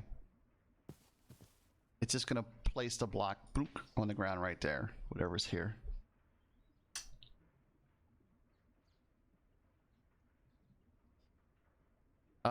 You can't use the crescent hammer to pick this up. You just break it with pickaxe. That's the easiest way to do it. So let's see if we can get it to place it down. So we're gonna build a little thing here, right? If we do that, and then we do that, and then I don't know if this will face downwards. Let's put that there.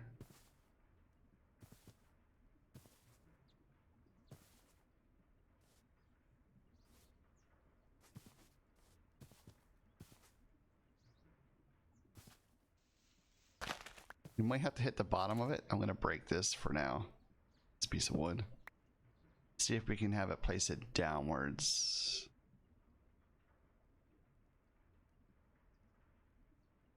Okay, it won't.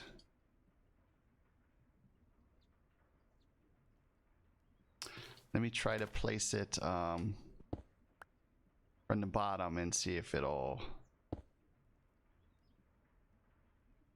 No, it still does the same thing.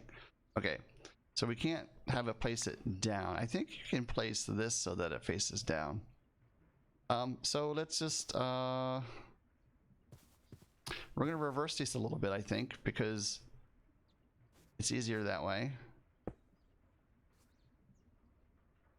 Okay, so we're going to turn this one around. So these are facing each other. This way I can get power to this a lot easier, right? I don't... Actually, I can probably put it right there, and then it's going to be just one away from the power. Again, we're trying to make this as compact as we can and not have shit all over the place. So, and then we put our next thing here, Duke, and that puts a power to that. And then we say, put all that wood down. Where's it going? Where's the wood going? Nowhere's. What's happening?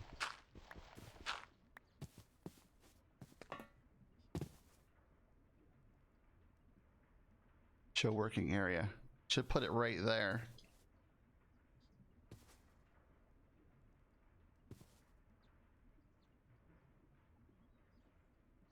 Always active.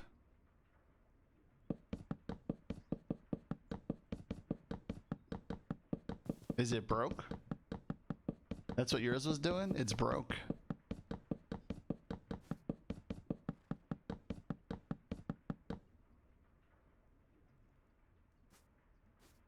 Because it should just place it right down, right? Okay. I don't know if you break this with power in it. If you lose the power, you probably do. Of course. Of course.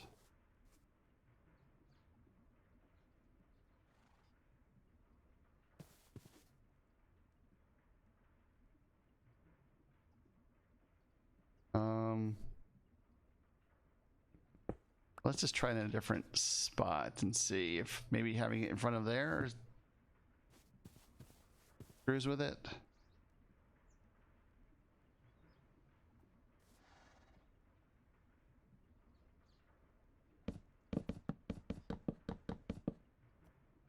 Yeah, it's not working.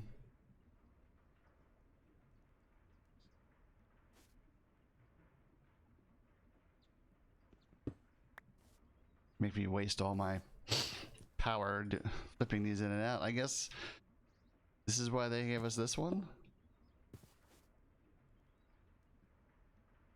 How does this one work? I don't know how this works.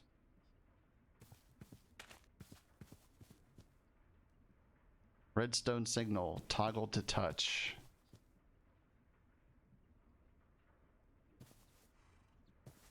Okay. So only because I have past experience, I know that I need a redstone torch to turn that on. Or what happens, I'll show you. So this one requires a redstone signal to activate. So it doesn't require energy, but it does require a redstone signal. So you can put a button on it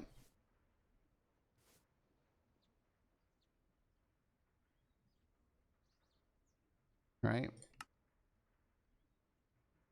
But I am going to create a redstone torch. If I had wood to do that, I would do that. I guess I'm creating 4 sticks. Okay, create a redstone torch. That changes the activation of the item. So for instance, so if I have this here and I hit the button, it should place a block. Okay, maybe not.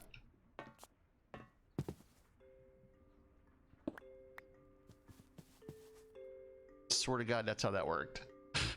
Swear to God, swear to God. Right?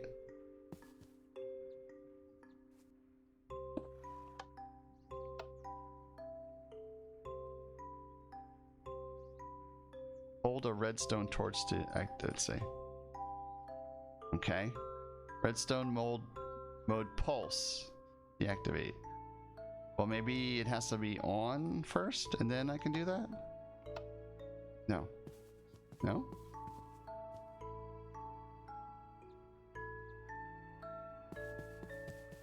Maybe a lever? Well, we're into new stuff now.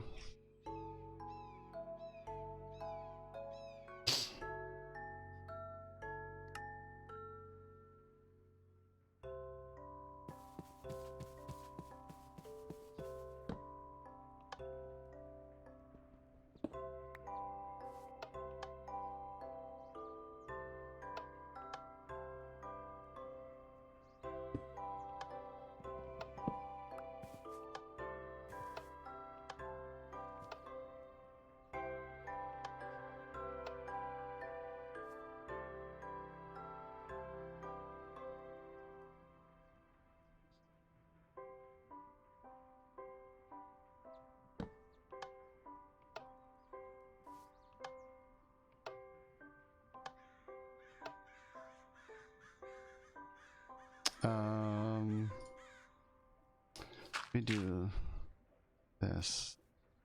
Try this, maybe?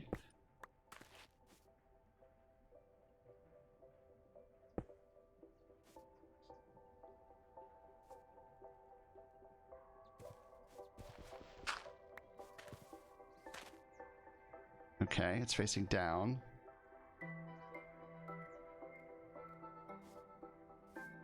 Oops.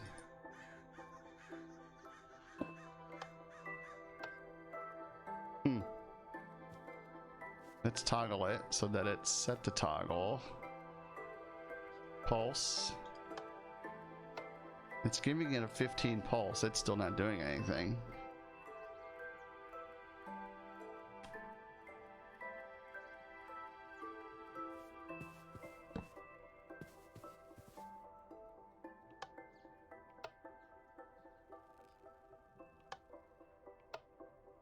Huh. I wonder if, okay, so off course now. So anyway, this is the basic for what we got here. The extractor is going to extract from a log, pump it into the processing unit, which requires water and energy to make the tiny dry rubbers. So you take the tiny dry rubbers and you create the tiny rubber and then you smelt that. So there's a big old process to get latex or plastic, and the block placer is a part of that, which apparently doesn't work. I want to look and see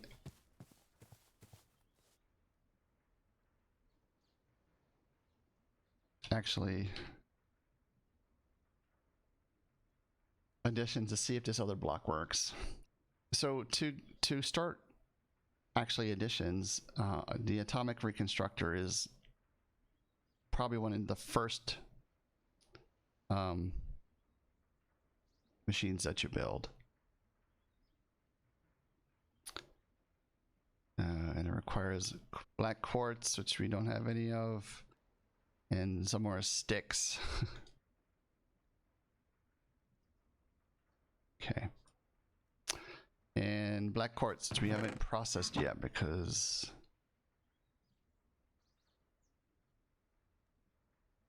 I guess we can do it here.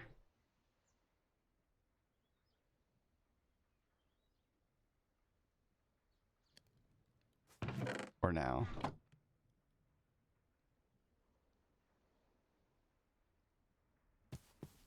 So what I'm going to do is I'm going to try to make this other Axie Editions item to see, because we would have needed to make the Axie Editions that item to make this, the placer.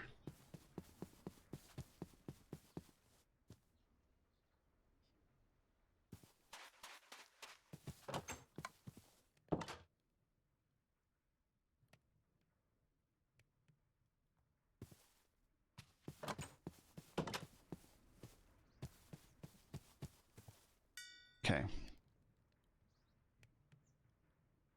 So the atomic reconstructor, and actually Distance has a book as well.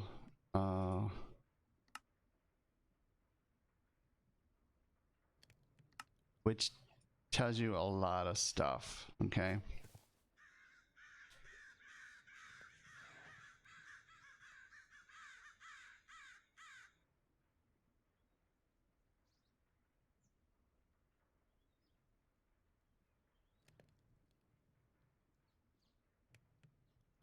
I was looking for the book. I don't know if it's called a book or not. There it is. Manual. So canola seeds and a piece of paper to make the actual book.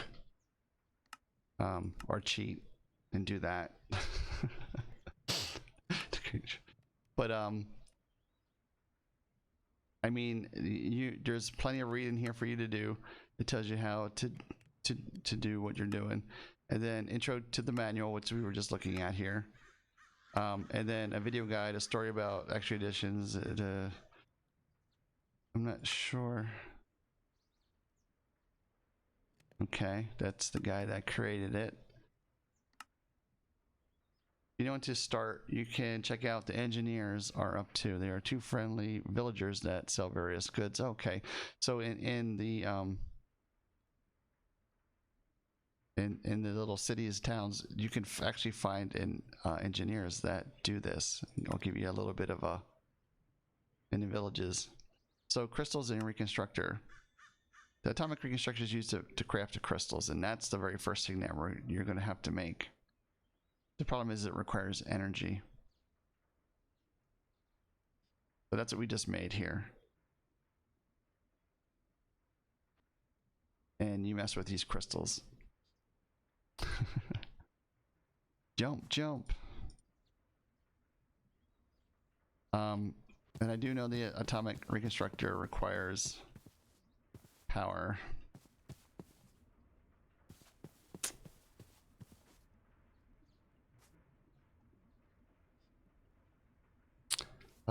Let's put it here for now.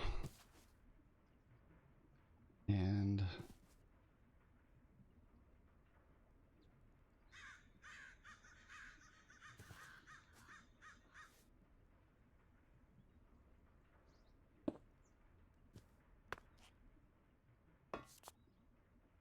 grab that one. And just put it there. Okay, so this is what it does. When it's a deactivation, it just shoots out and is wastes your energy. So you have to have a redstone torch to make it a pulse, redstone mode to pulse, or deactivate. If it's deactivated, it just continuously shoots out and wastes your energy. So we want to set it to pulse, redstone mode to pulse. And to make it pulse, you give it a redstone signal, which is either a button. That's typically what I use as a button.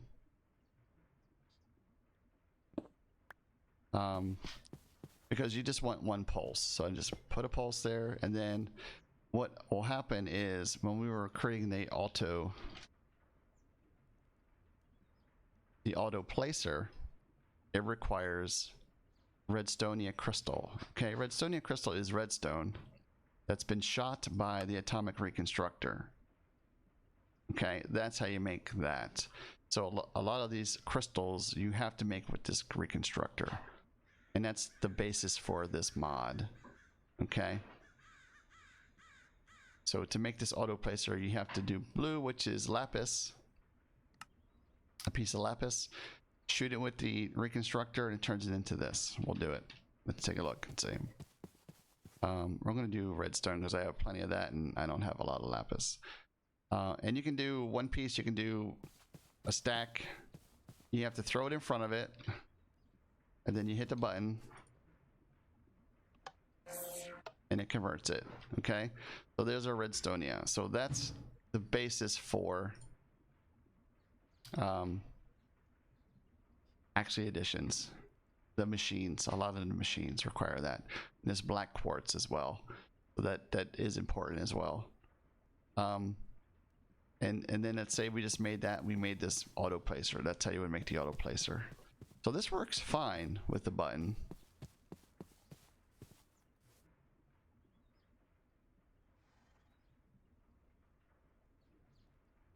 I wonder if it uses, I wonder if it needs energy even though it's not showing it needs energy.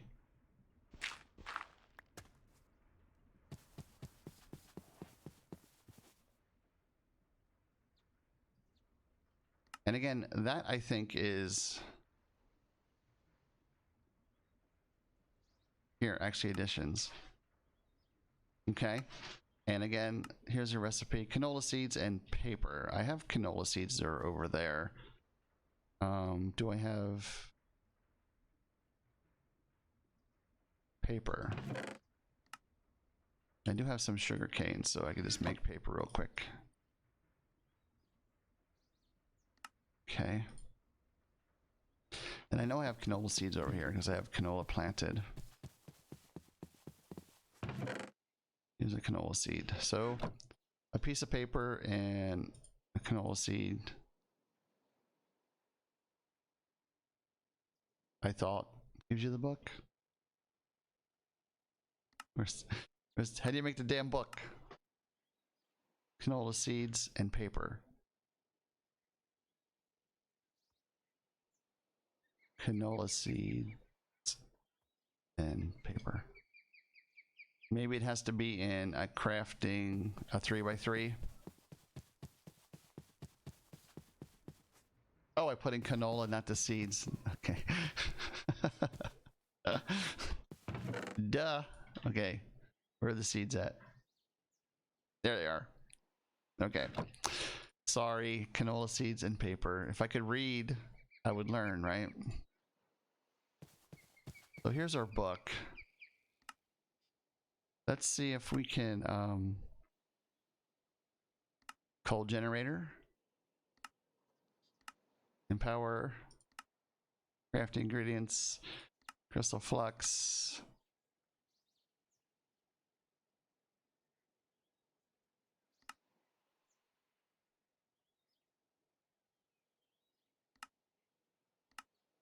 Huh. Where's the like machines and stuff?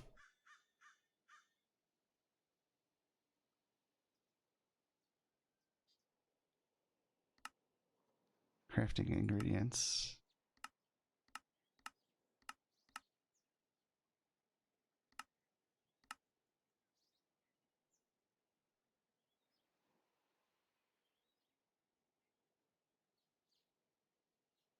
I thought it would show the machines so I can learn more about them.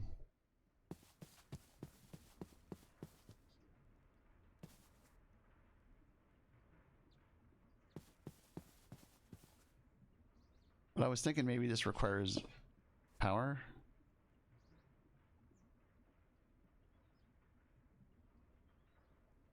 Redstone mode pulse, so we can give it a pulse with this.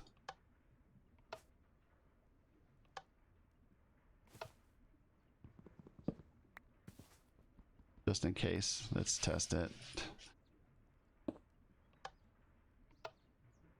Okay, it's still not placing anything.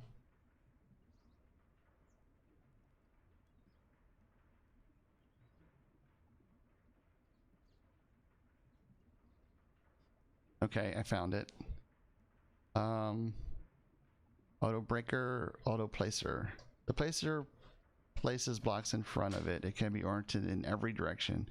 When right-clicking it with a redstone torch in hand, it will change between a mode where it gets deactivated by redstone and a mode where it responds to pulses.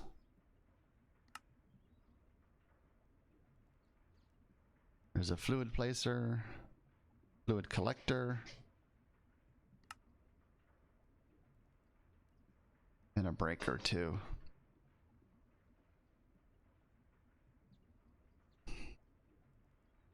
So if it's set to deactivation, it should just place the block automatically, and it's not.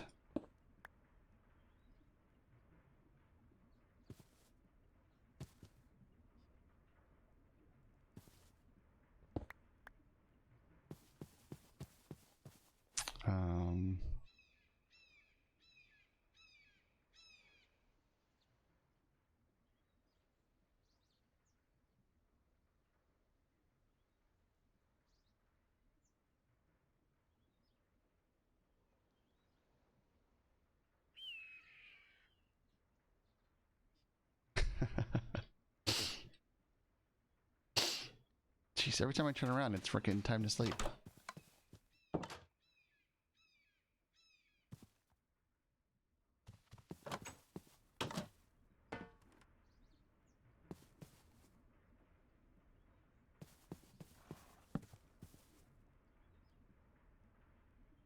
I'm trying to think if there's another...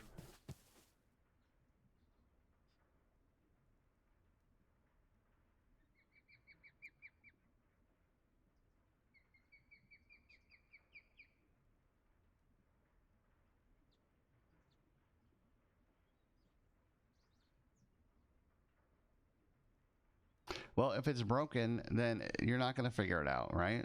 I mean, this block placer...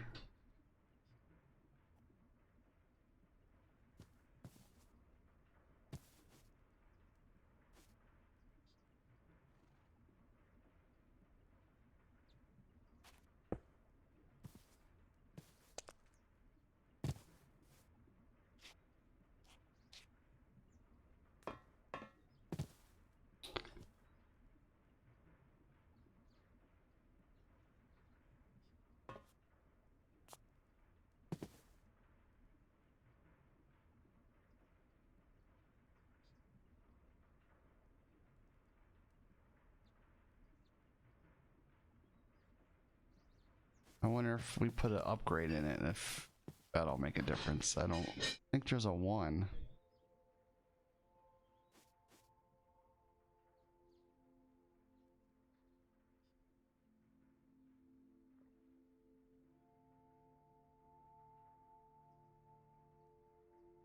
There is a 1, but it's probably not going to be what we need. Gonna make it a 3x3 if we do that. And we need plastic to do that anyway. Well, let's see.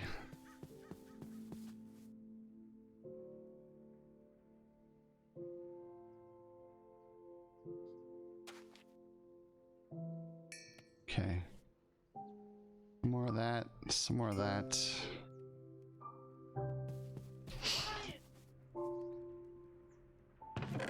Ooh, there's a lot of iron in there. Oh, see, now this cinnabar didn't get pulled out, so that's, we're gonna pull that out.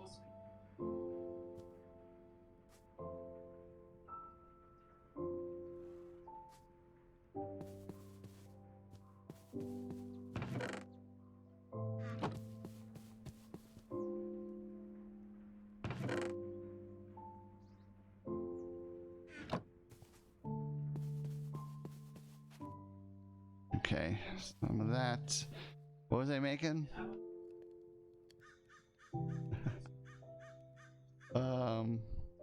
Tutu. What was I making? Oh, an upgrade. Just to see, I don't know. Range upgrade 1. Oh, I need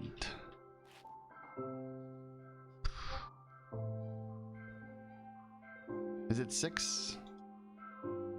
Make panel? Yeah, okay.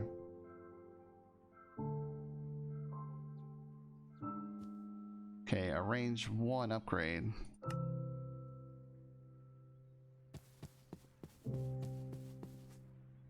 Okay, so this currently is a level 1. I'll show you guys. So all these industrial foregoing ones show you the working area. So that's the working area right there. That's where it should place the block. With range upgrades, you can have it place more blocks. Oh, it doesn't even supply a range upgrade.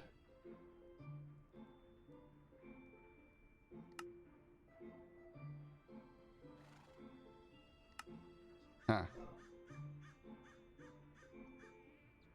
Okay, you can't put a range upgrade in it. Like for the farms, you can put range upgrades and we'll increase this area that it sees.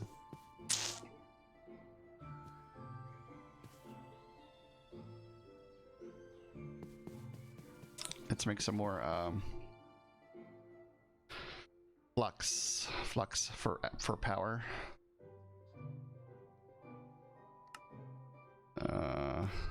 Our poor steam dynamo is getting taxed to the max here.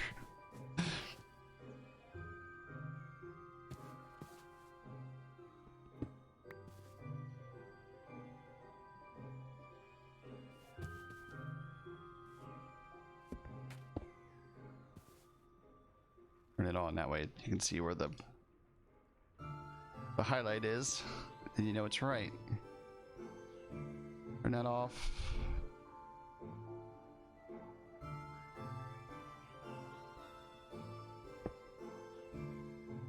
Well, it's not making the noise when there's a block there. That pauses it. In essence, removes power from it as well, but pauses it.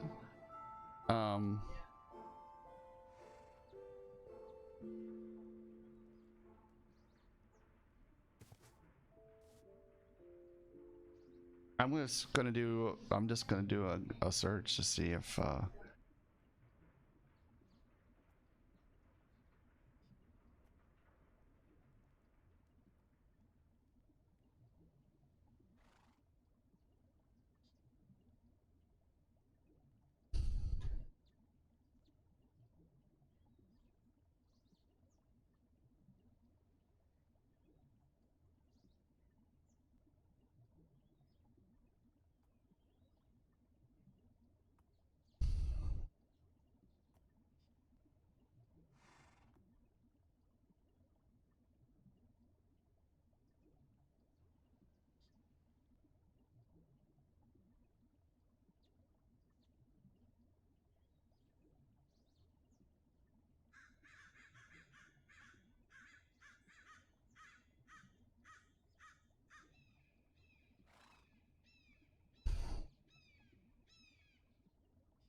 I need to find the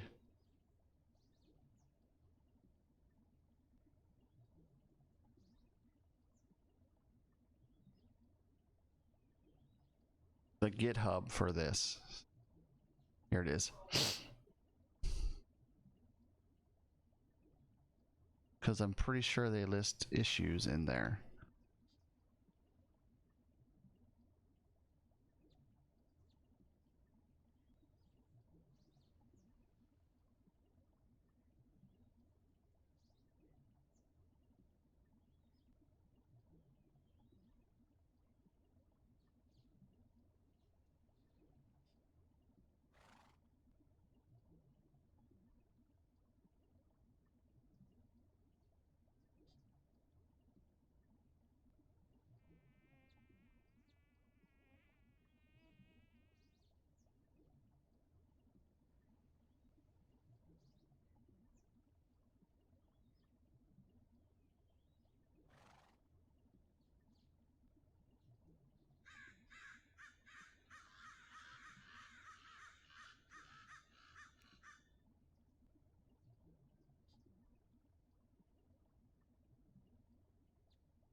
don't have it listed here.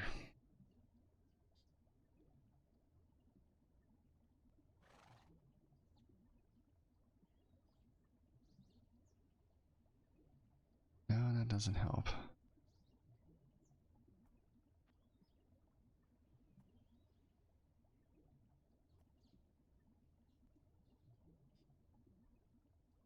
I don't know if there's a way to search in here for that specific issue.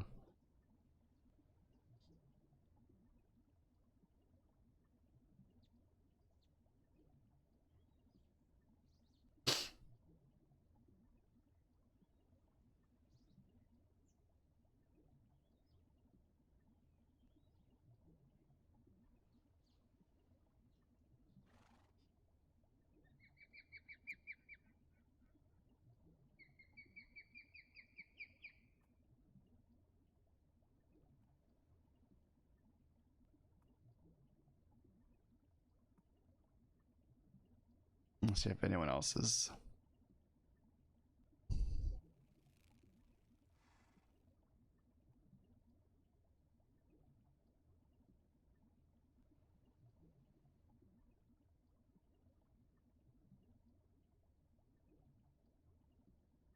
I don't see anyone else complaining about it.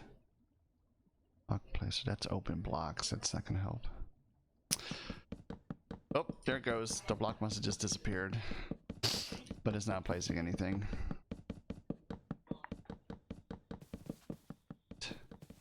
The middle of the night.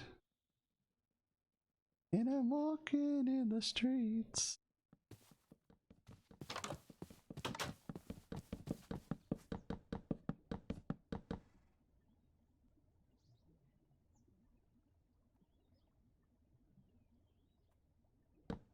Oh. I guess you're doing it manually, because I can't find a block placer that works.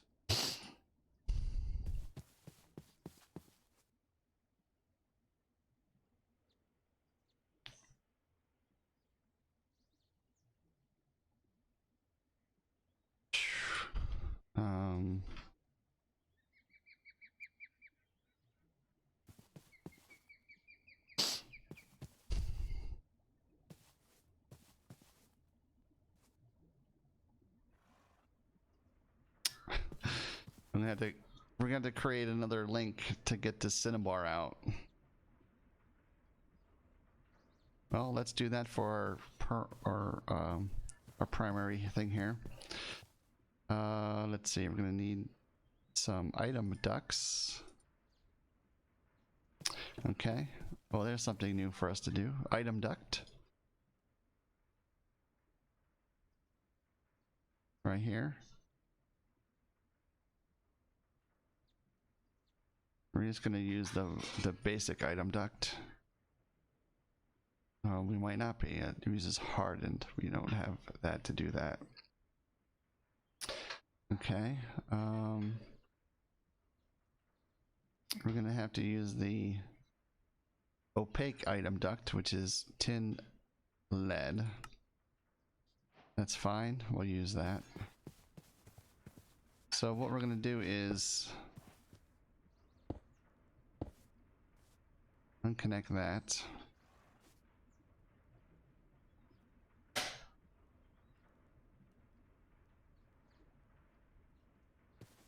And I think the best thing to do is, we don't want it to pull everything out of this out the bottom and go there. We only want it to pull the cinnabar, right? So we're going to use a servo again. Right, and we'll see how servos work. So servos will pull items or fluids, right?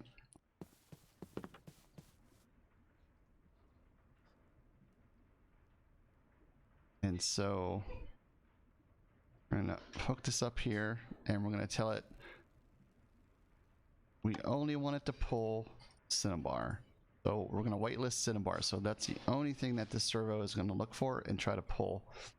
I'm going to turn that on, and so we're going to say out the bottom we want this one, right? So it's not that one. There we go. So yellow. So if it's cinnabar, it's going to get pulled out the bottom. If it's not cinnabar, it's going to get pushed to the furnace.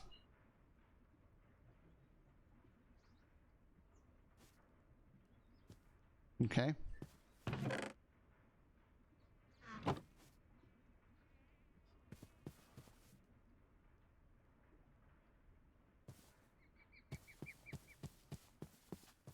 And that's the only way to make plastic. So I don't see how we can automate that if that block placer isn't working. There is a block placer in Botania. It's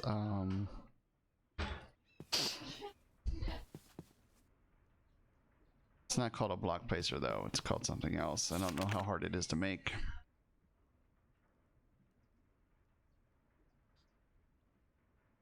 Let's see. Basics and mechanical, maybe?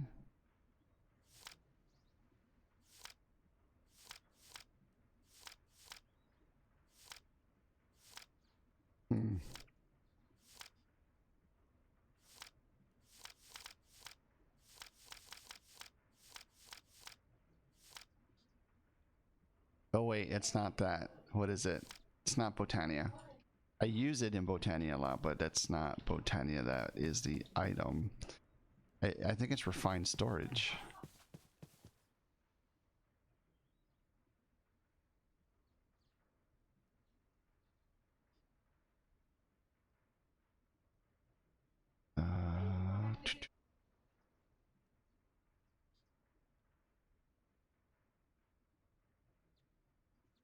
There it is, constructor.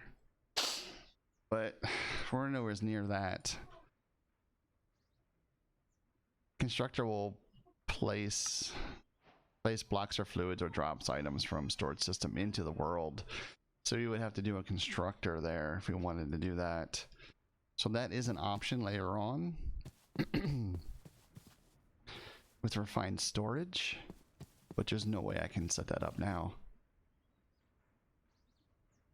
I don't even have power. I don't even have a power system yet.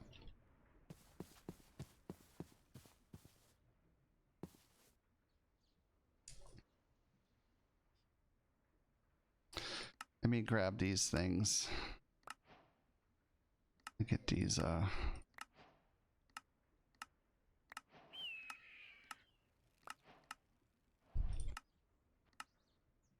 gold. Sure, I'll take some gold. Raw beef.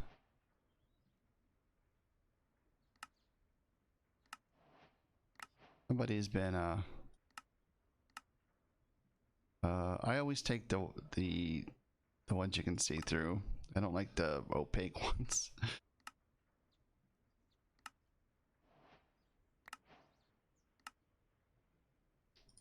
Someone's been working a lot. Uh-oh, someone's already setting up their refined storage.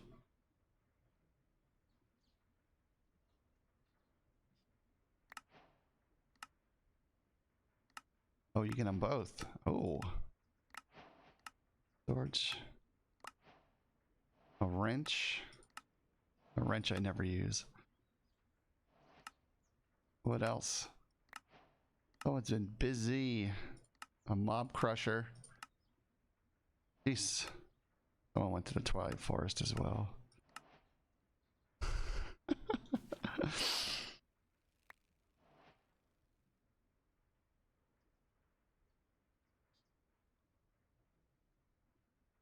Okay.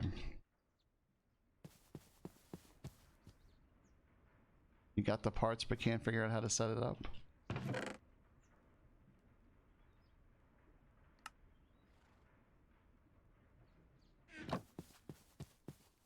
You sure you got the parts? Let's see, auto placer. Duct. You want some assistance over there? Take a look at it and see what you got. Ready?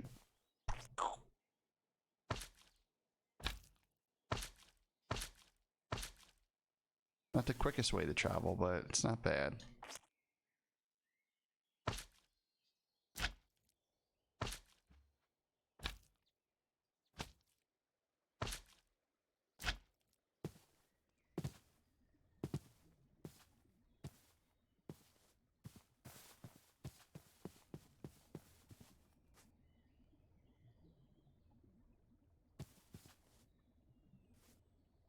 Yeah, she had it set up.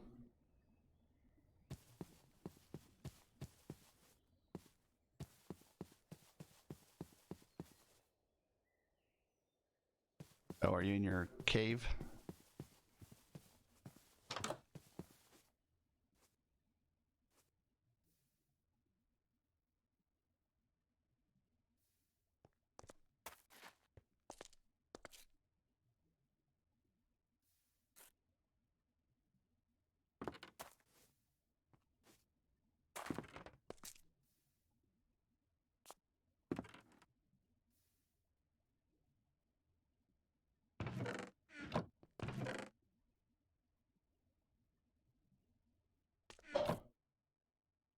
That slime gear you're wearing? What is that you're wearing? Is that emerald armor?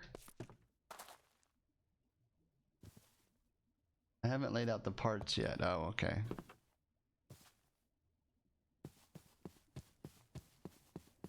I don't know where you're gonna lay it out with all these flowers all over the damn place.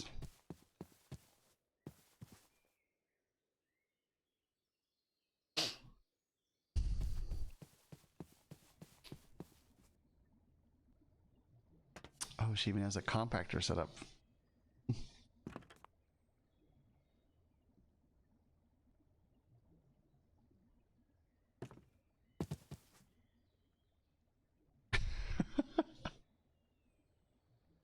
I'm gonna pick them all.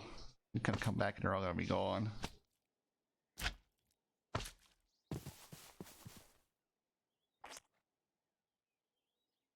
I always hit a tree.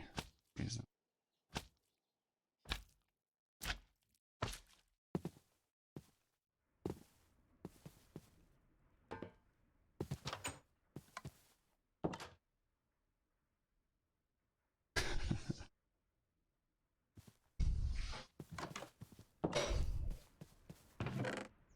Woohoo! Is this working?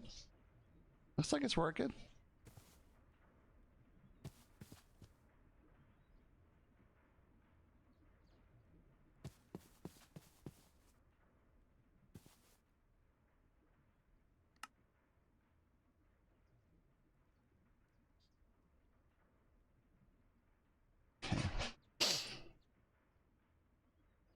Oh.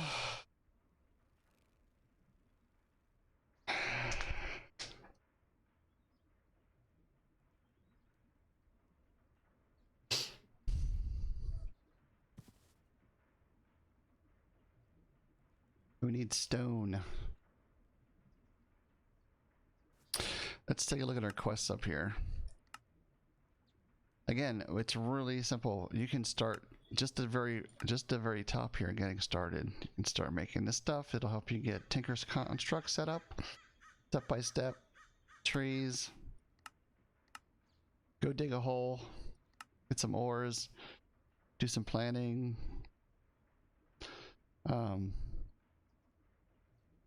And it'll get you working. And then your basic storage, transportation, beginner.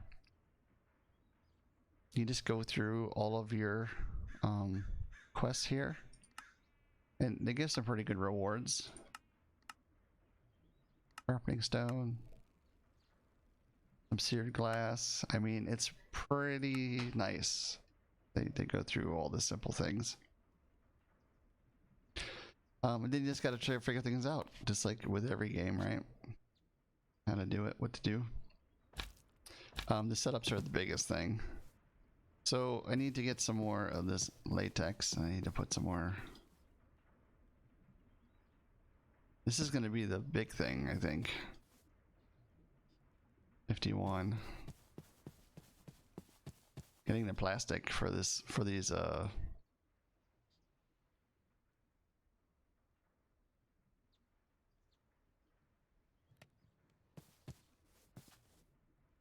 That scares me. I wonder if the other parts are broken too.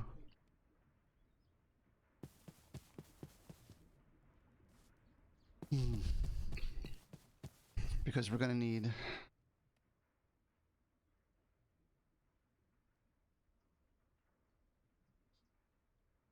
What did I say it was?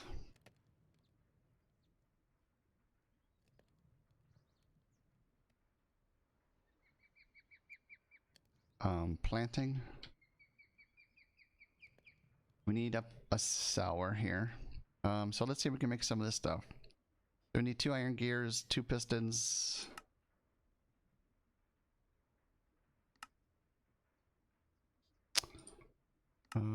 Piston.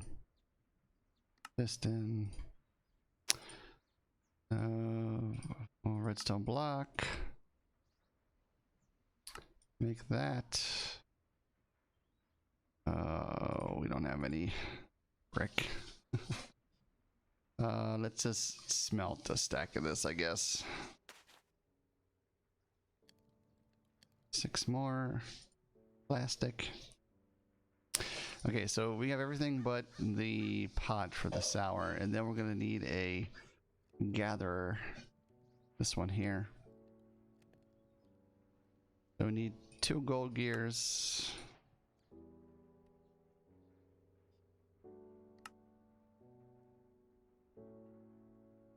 Another machine case. What else? Okay, 2 iron X's.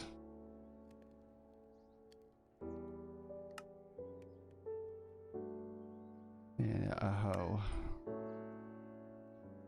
Okay, well we got that built. We're gonna need 3 of these. Okay. There. Let's cook that meat.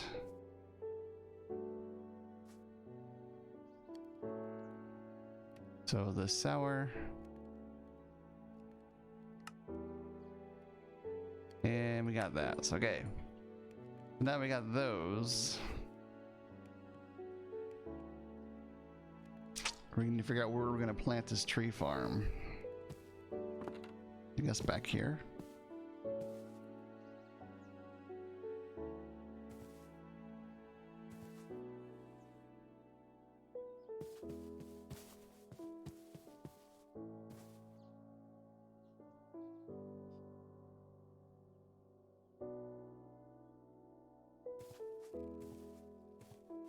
Okay, I'm going to put the lines up so I can see them. I can see where the chunks are. And let's make this right in the middle of the chunk. So that's 1, 2, 7. Right? 7's the middle, right? There's 8. The chunks are 16, so there's no middle. 6, 7, 8, yeah. So we're screwed. Either way we do it, we're screwed. Okay. How did I get all these sticks?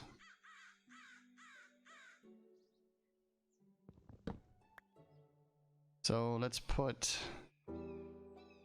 The gatherer is kind of like the head of the... I think so. 1, 2, 3. Okay. That way everything is in that one chunk. So if we have to,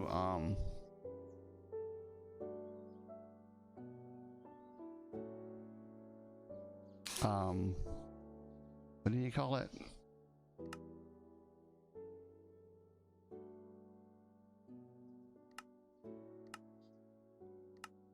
Chunk loaded. If you want to chunk load it, I only have to worry about that one chunk.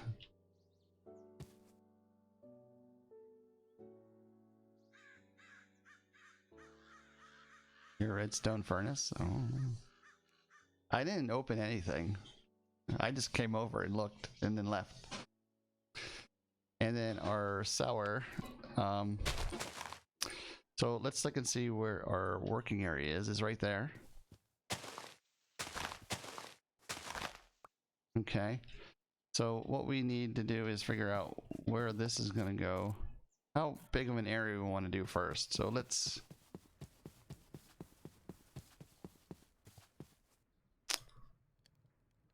look at our range upgrades here. So we have a 1. A 1 will make it a 3x3. A 2 makes it what, 5x5?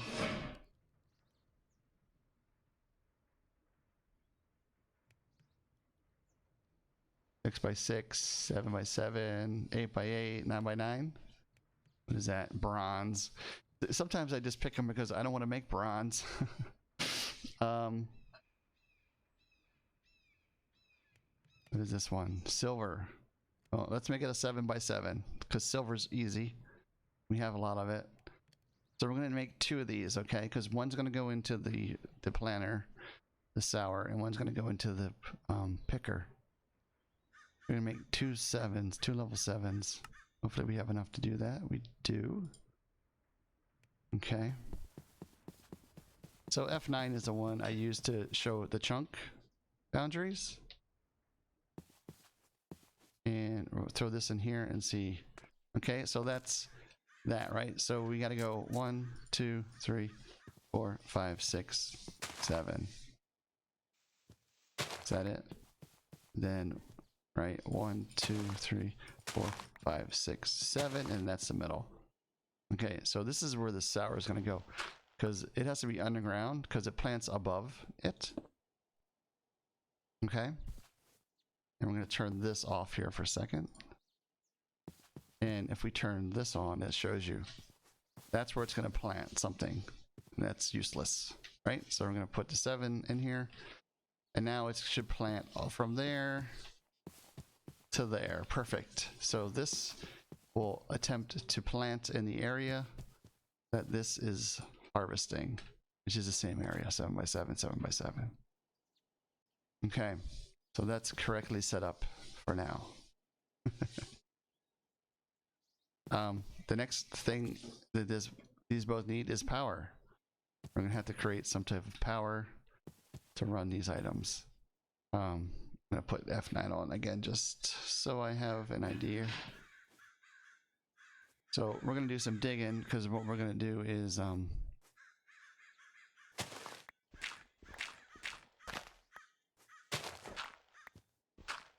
we want to dig underneath this area, and I want to make sure I was, again, in the chunk lines when I was doing it.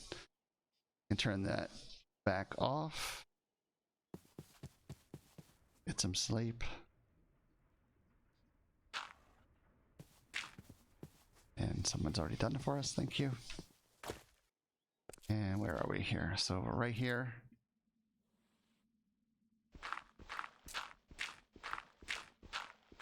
So our thing should be right there.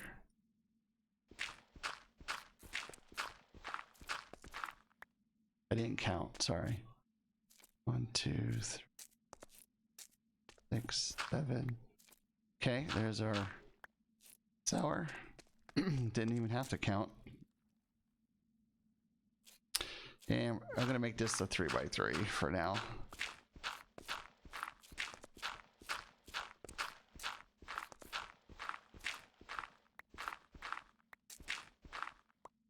And I'm not gonna use a redstone torch. Use some of these stone torches.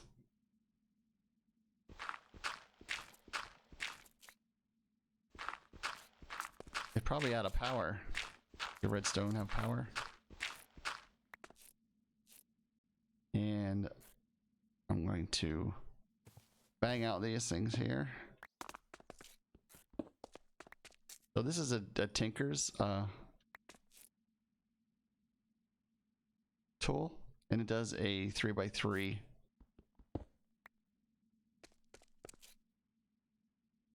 for stone.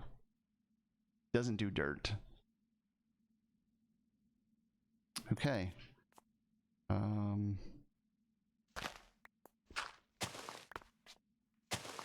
I can get out of there because I can jump too high with these special boots I have, with the special sash that I have. Actually. So what we're going to need to do is figure out what we need here, right? So we need saplings to go into here. And right now we just want, we're going to have one thing going in there. It's going to be, if I can find them. Or did I plant some over here? I don't think I did. But yeah. Spruce saplings. Okay, we do have spruce saplings here, so we are good with that. So we're going to need power. We're going to need item.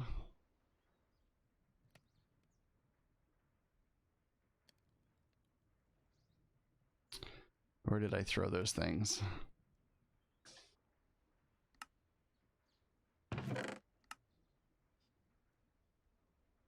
I know I set bars in there. So we're going to need item ducts. We're going to need power flux duct. There's actually hardened flux duct. Leadstone. Okay, power. And we are going to need some fluid duct for something else later. But for now, that will do, I think.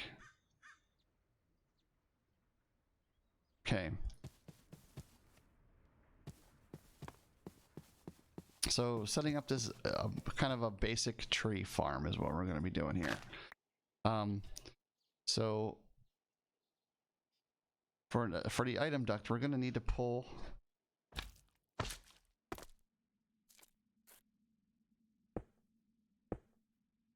out saplings and put them in here. Okay, so we're going to need a couple servos too. Let's grab those so we have everything, right? Because industrial foregoing does not automatically pull out items. So I'm going to grab at least 2. And what I like about these servos is that you can use an old a tier 1 servo to make a tier 2 servo. So if you make a ton of these and you're like, shit, I don't need those anymore, you can just upgrade the lesser one to make the better one, which is really nice. So need to pull that out. We need to pull saplings out. We're going to need to pull liquid out. We're going to need to pull logs out and trees out, right? So let's make 3 of these and see if that's enough for now, I think. Sometimes it's hard for me to picture until I'm actually doing it.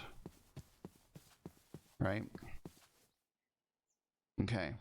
So this bottom one is only going to pull out saplings, right? So let's set that up. That's pretty easy, right? At first. So we're going to tell this whitelist saplings only. So that's telling that servo only pull saplings out of that box. So it'll pull the saplings down. Saplings are going to go back into here. Going to populate all of these boxes and it's going to plant all the saplings it can up above us. Okay.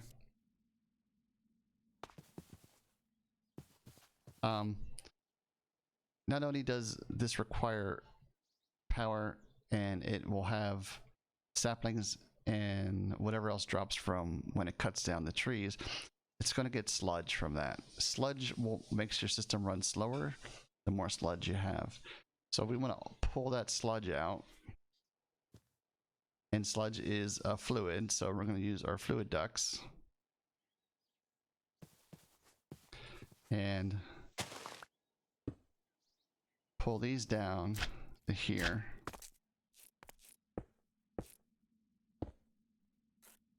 And like I said, let's make this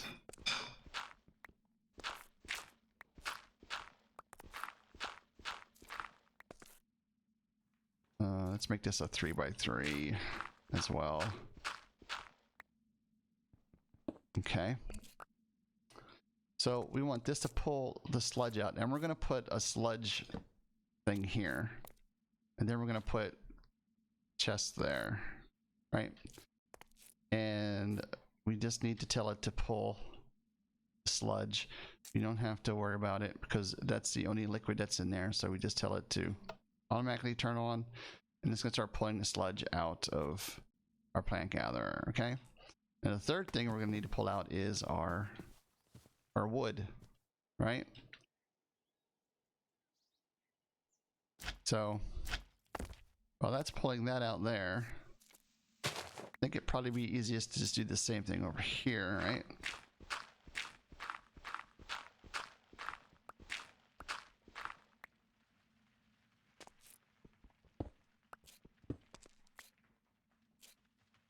So let's do it that way. I think that would be the easiest. And this is another item duct. And again, these are going to attach now, so we're going to have to break that up.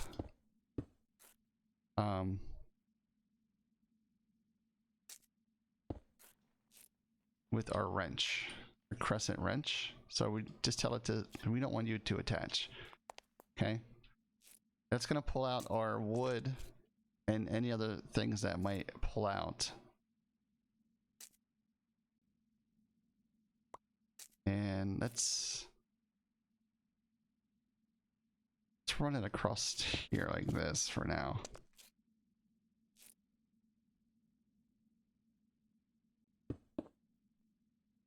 Okay, let's do the same thing with the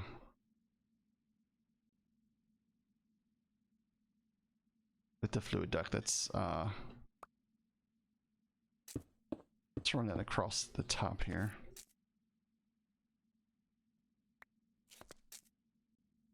I'm trying to think.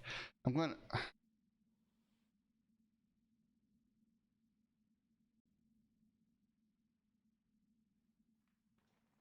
We'll leave it like that for now. And you'll see why. Because what happens is we're going to pull the wood out, and then we're going to have to turn it from wood to charcoal. So I have 3 slots here for a furnace. And then we're going to have to store it. And then we're going to have to power the whole system with that same wood and charcoal.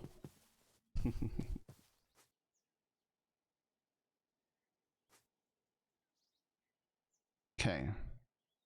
I think gather anything is fine. Okay, so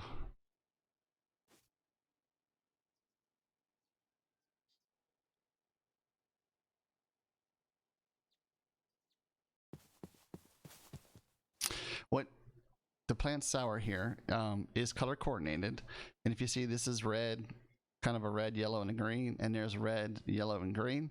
So if you put, you can divide this into different slots. So if you say, I want that to be grown there, and I want that to be grown there, and then you can lock it, and then it'll only print spruces in that section over there, and it'll only print plant seeds in that section over there. But we're just doing all spruce, so it doesn't matter. So wherever you want, and it only holds a 16 stack. You can lock it so that nothing else goes in there if you want. That's fine, and that will work. You can enable crop hoeing if you need to have that or disabled. I just leave it as is, enabled, and always on, and that's all we need for now, I think. So this will only accept spruce saplings, and it'll only plant spruce saplings for now. This is just going to be our tree farm, a small tree farm to get us going, to try to get us going here. So we're trying to get renewable power, right? So we don't have to worry about digging coal every other day for power. And we're going to use trees and charcoal to do that. So another thing that we're going to need is, like I said, is when we pull the trees down, the trees are going to go here, and we're going to pump the trees into a furnace. That's the plan. So there are a few different furnaces you can use, and I think the industrial let's light furnace first. See what we get. So there's an Axie Editions furnace. There's a regular furnace. There's a industrial foregoing resourceful furnace. A cinder furnace from the Twilight Forest. A redstone furnace. And then the seared furnace controller. The resourceful furnace is a normal furnace, but it burns 3 items at a time and will produce a bit of essence each time an item is smelted. I prefer to use these furnaces because this essence. Later on, you can create mob farms, and the mob farms use essence to create a mob. So plan ahead. You can use any of these other furnaces you want. But I like using the industrial foregoing ones because of the essence. Because I like mob farms, and I like being able to control what mobs I can spawn and what mobs I can't spawn, and the essence will allow me to do that. Right? To get certain things that I need from drops from mobs. So the resourceful furnace, again, uses plastic. And not having an auto placer is very annoying. And we only have 14 now because I wasn't paying attention, which is not very much. 20. Which is not very much, is it? That's only 2 more pieces of plastic, which kind of sucks. Okay, 2 more of those. We got some bricks. We don't need this. How do we? Oh, that must have been before we dug up that. Okay. How are we getting so many damn sticks? Okay. That for there. Let's see if anything's stuck. Nothing's stuck there. And it's still going. Look at all that. Oh, that is so sweet. Let's grab all this. We can't even grab it all. There's so much of it. And put that away. That away. Grab the rest of this. Sweet ingots. Okay. Trying to keep our inventory clean is hard.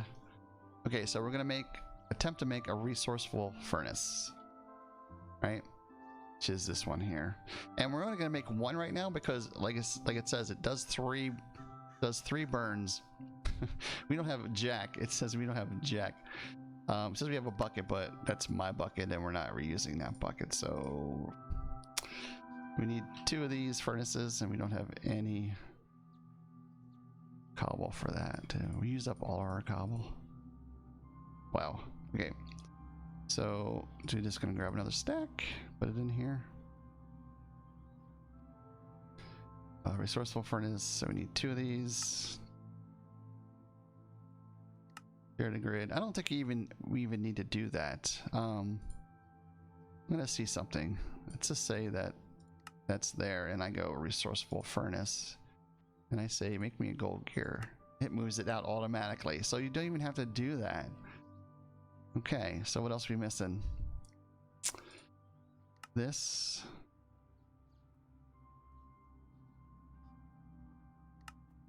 Okay, the machine casing. What else? We're missing plastic. 4 plastic. We have 2. I really thought we had more plastic.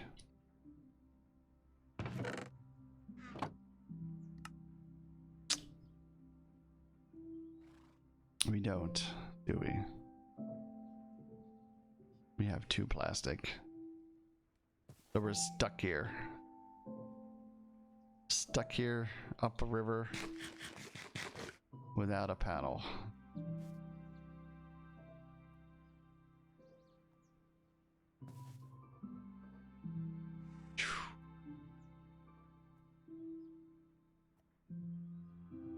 Okay, I'm gonna throw this stuff into there, there.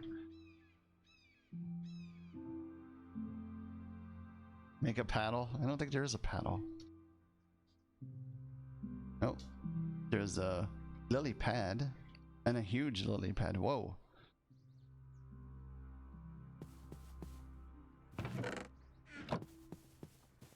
$12.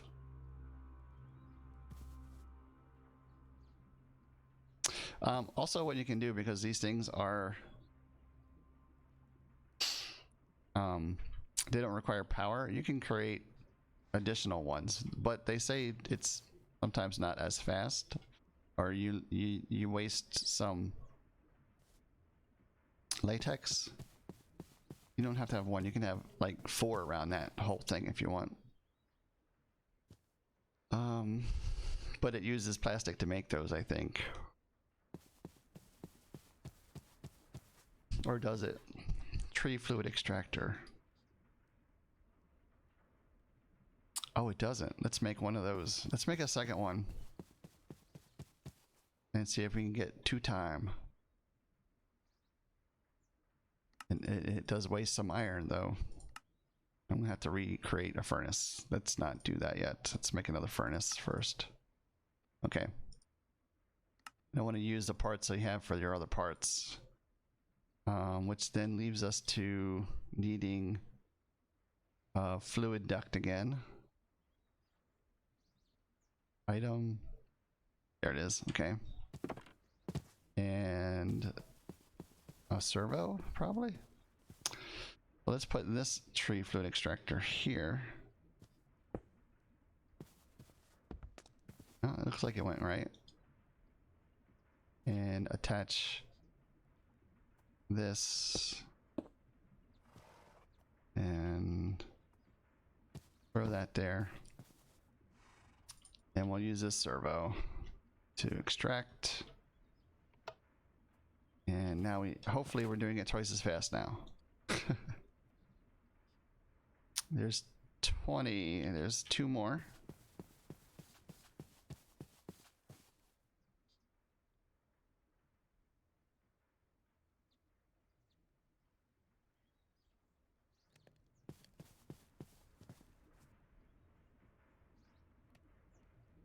We need to kill the baddies in the 12 force so we can get all the pretty things. No. We will have none of that.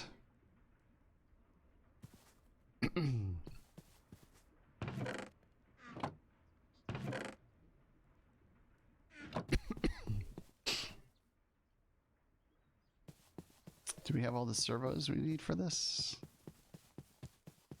Oh, we need 1 more servo for that.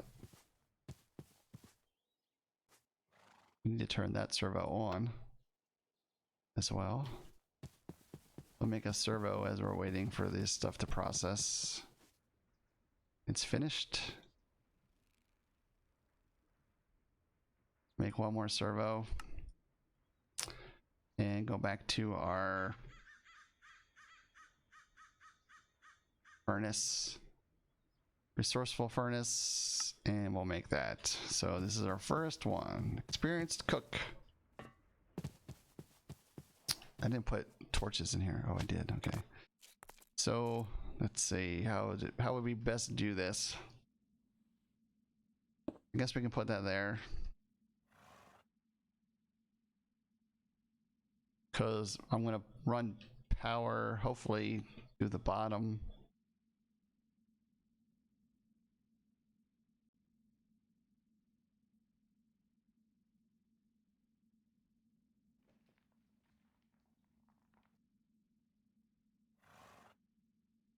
Where are my torches? Okay. I'm like, why is it so dark? Because it's nighttime. Okay.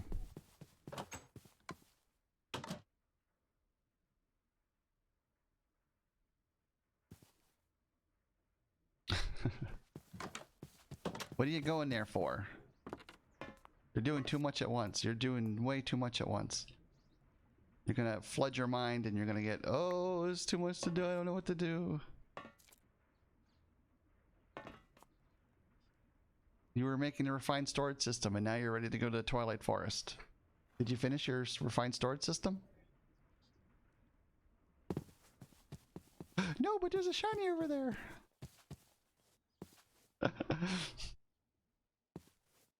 Okay, we're gonna have this. We might whitelist just wood for that.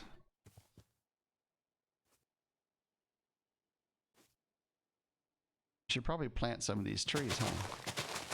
So that they grow, right?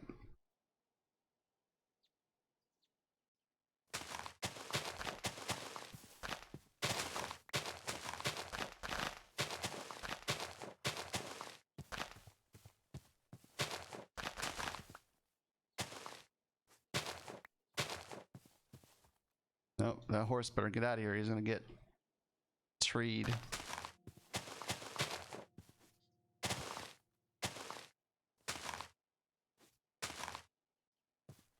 You get.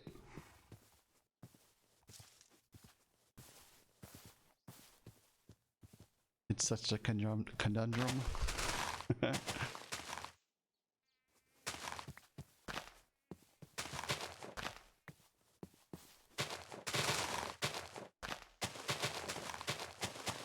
Okay.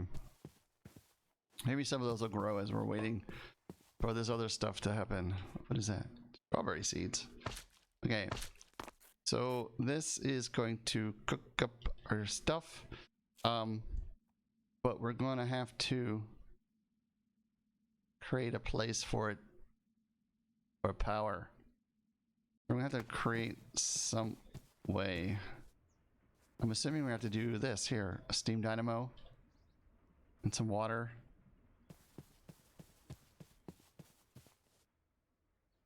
Did we have another? Oh, we didn't build the aqueous accumulator because we got one. That makes me lazy. So let's set up the power system for down there. So we're gonna need another aqueous accumulator. There's another one too. I'm pretty sure industrial foregoing has a water collector as well. Copper, tin. This is so expensive. Iron. Let's see if I can find it. Or even what it's called.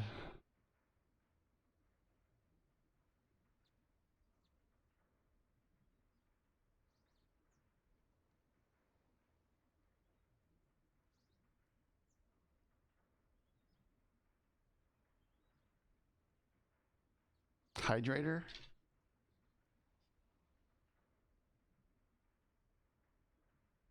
Let's see.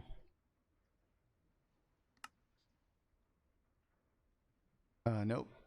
It helps crops. Okay. A wither builder, fluid pump, crafter, animal grower.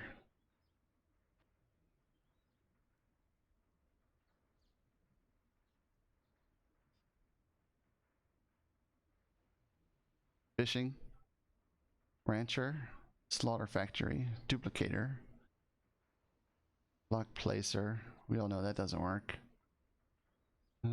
Sewage composter. Well, we're gonna need a sludge refiner, mob detector, water condensator. Maybe that's what I was thinking of. When having 2 or more sides with water source blocks, it will start collecting water. The more sides with source blocks, the more water it will produce. So there is a way to do it. So the water condenser is also, this one is a lot cheaper. It's pistons. The water, what it takes 2 plastic. Something which we don't have a lot of right now because of things. Unworthy things.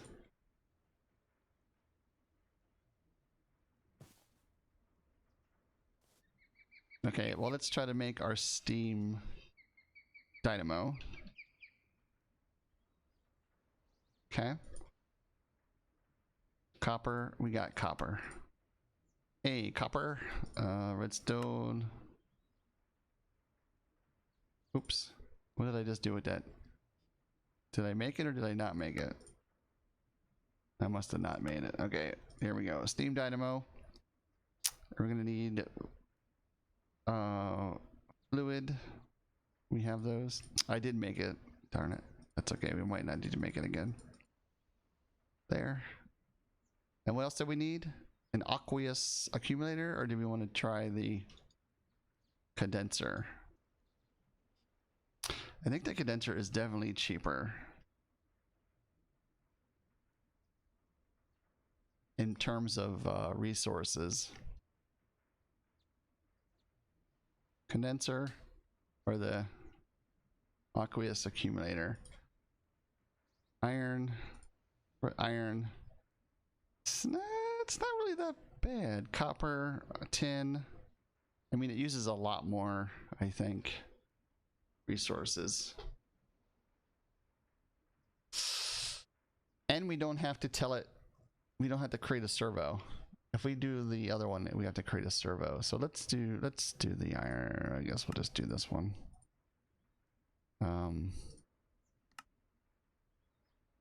Because that way we don't have to build a servo as well to pump the water out of it, right? So there's that, and this is, and those, and that should be it. We do need to make another bucket because that just used my bucket that I usually have. Okay, on me. Okay, so there is our aqueous accumulator. Get rid of this crap. Seeds we don't need. This goes in there. That's food to survive. I have plastic if you want things moving faster, but it's up to you. No, that's okay. I think we're doing okay. And look, we got 2 trees grown already. We're looking pretty spiffy. Should we do the sludge? It's not we need more plastic. Okay, we'll wait. Oh look, it's eating logs a lot quicker. That's eating them a lot quicker. Okay. So let's go down here and see where we're gonna put this stuff, right?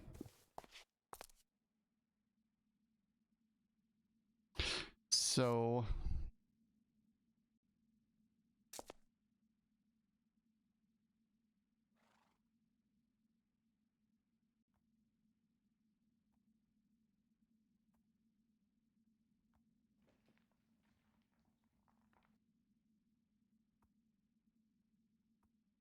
yeah, if I had it auto placing, then it would be a lot easier. I'm gonna dig down one more in all these areas.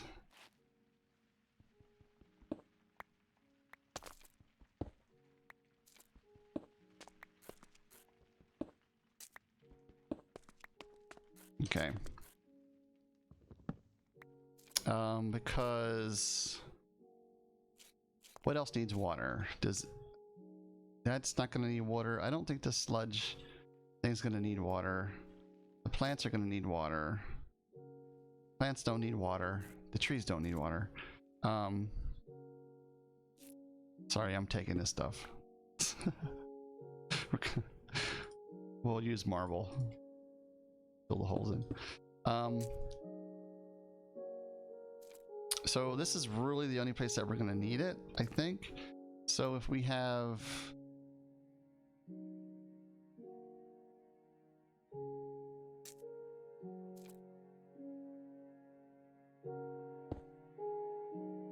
Steam dynamo.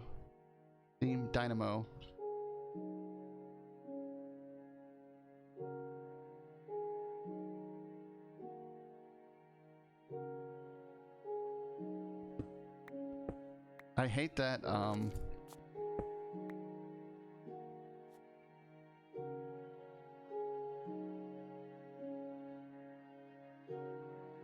okay.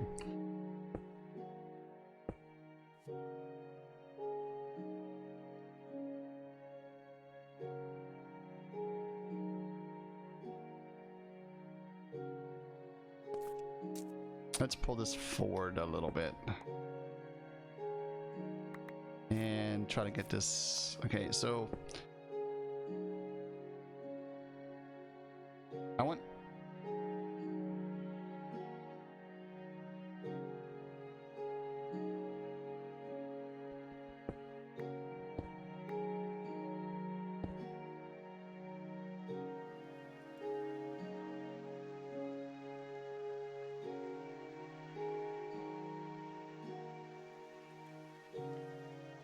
Okay, let's run the power and see, because I want the power to come from the bottom, right?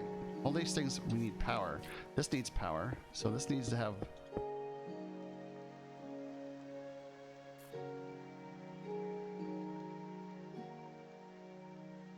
power. The sludge needs power. This needs power. Right? I miss Ender IO, where you can put power items and everything in the same block space. Right? So that needs power.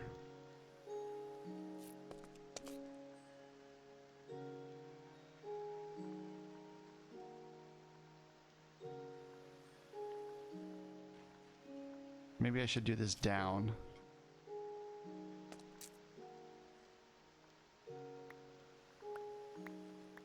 It's dark out again. I need to sleep. I have a bed. Okay, I need more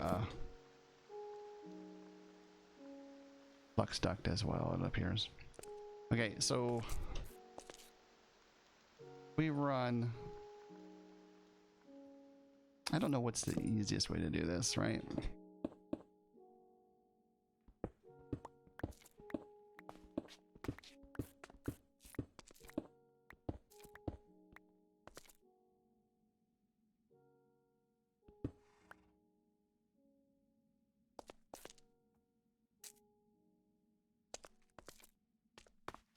I know it's a lot of cabling, but if...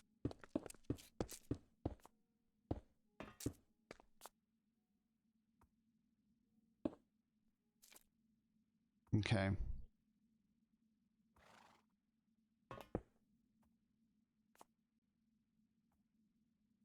We can make more cabling.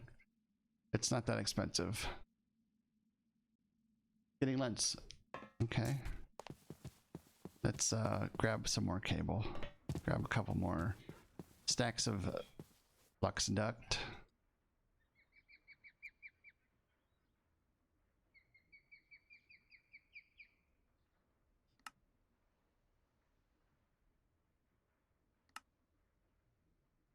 There, we'll grab that much. It appears we have a ton. And this thing is eating through wood like nobody's business right now. 32. And our trees are growing. They're waiting. Okay.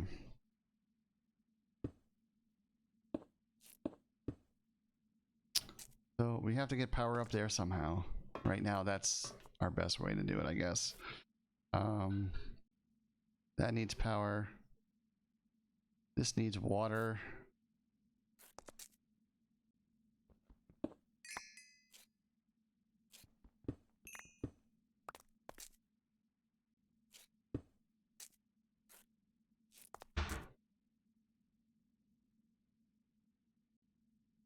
Yeah.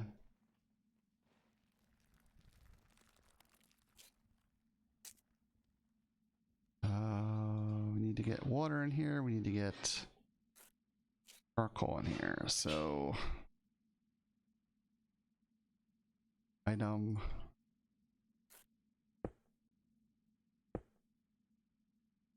Charcoal.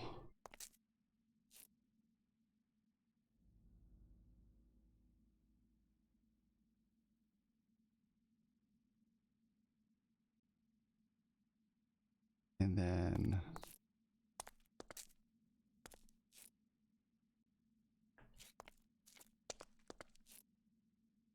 I don't know why I just don't always just like clear this entire place out. I always end up making it much bigger until we see the layout, and then we can refine after that. Getting the basic thing down and getting it running is the much more important part, I think, now. So this is where we'll store the charcoal. Okay, and then we'll make the aqueous accumulator here.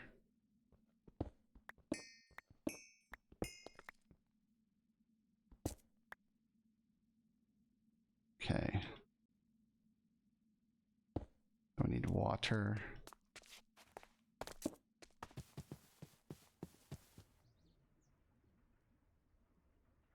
think we saved our bucket.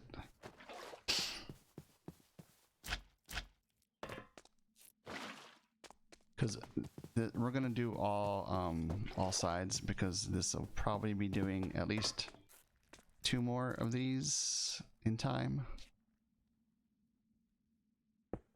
Supporting 2 more of these steam dynamos. We're gonna do all sides.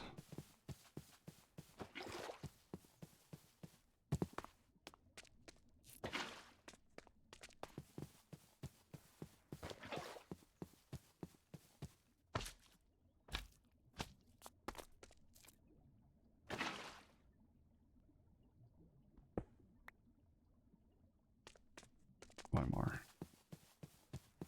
Okay. Okay. And then fluid duct here to there. And we can easily add 2 more pretty easily right here and there. Can we throw some coal in there since we have it here?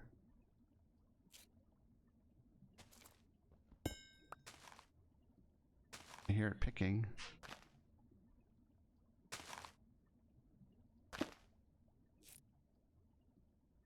Grab this coal. Ooh.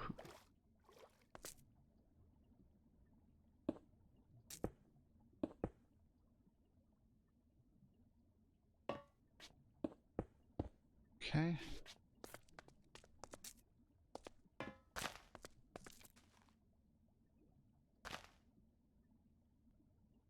So the saplings are being picked and they're moving here. Everything has energy. The wood is staying in here. We haven't got to that part yet, I guess. Still pulling the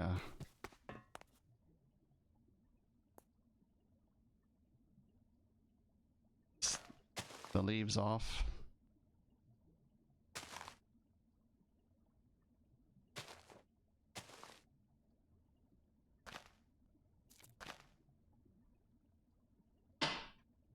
RF per tick. It's gonna take a while for everything to get buffered up, it looks like.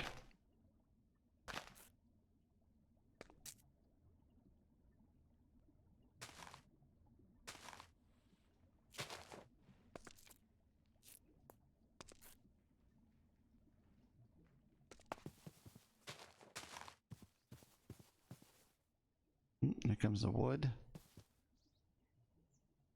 Grab that stack there, and we're going to tell this to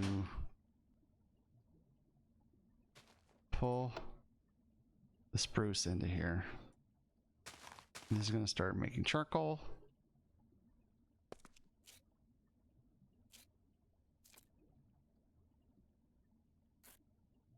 I'm going to need another servo to pull the charcoal out and put it into here. As we put another piece of wood down here, grab these and these, and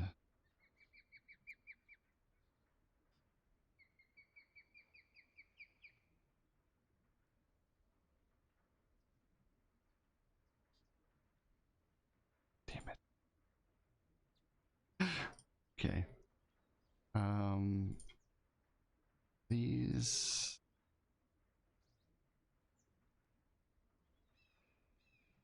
there need a servo.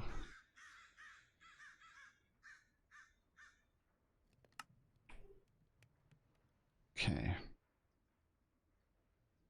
The glass. Put this in here.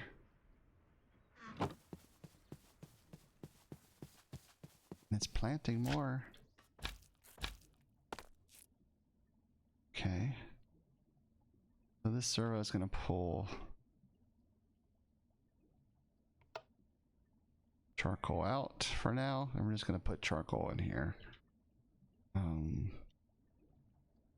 I mean, Yeah, charcoal. I'm gonna pull the charcoal out, put it in there, and then we will get, once that gets full, then I'll start going to a storage container. We don't have set up yet, but we'll get there. We'll get there.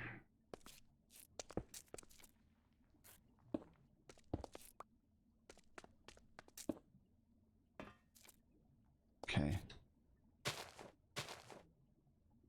All right, we already got 64 of that. We're gonna have to put a buffer in between here. This is gonna get full.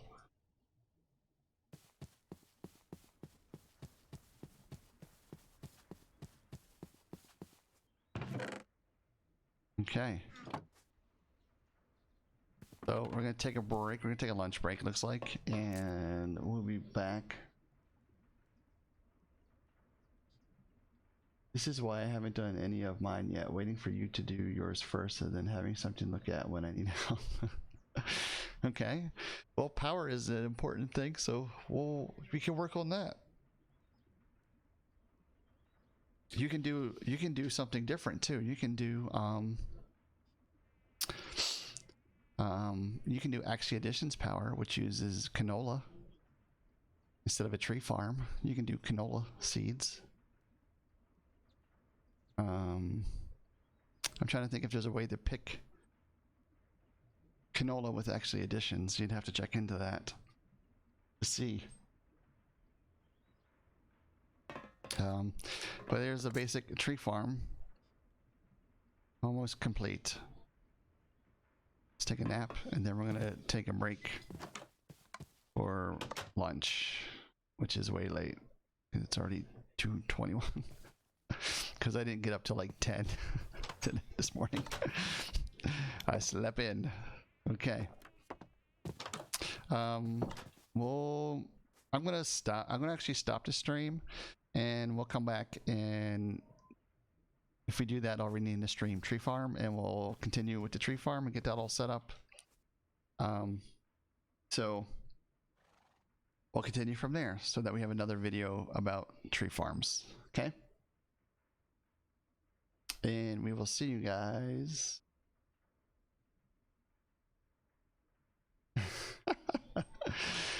I almost got up, but I was like, no, I'm not gonna forget it.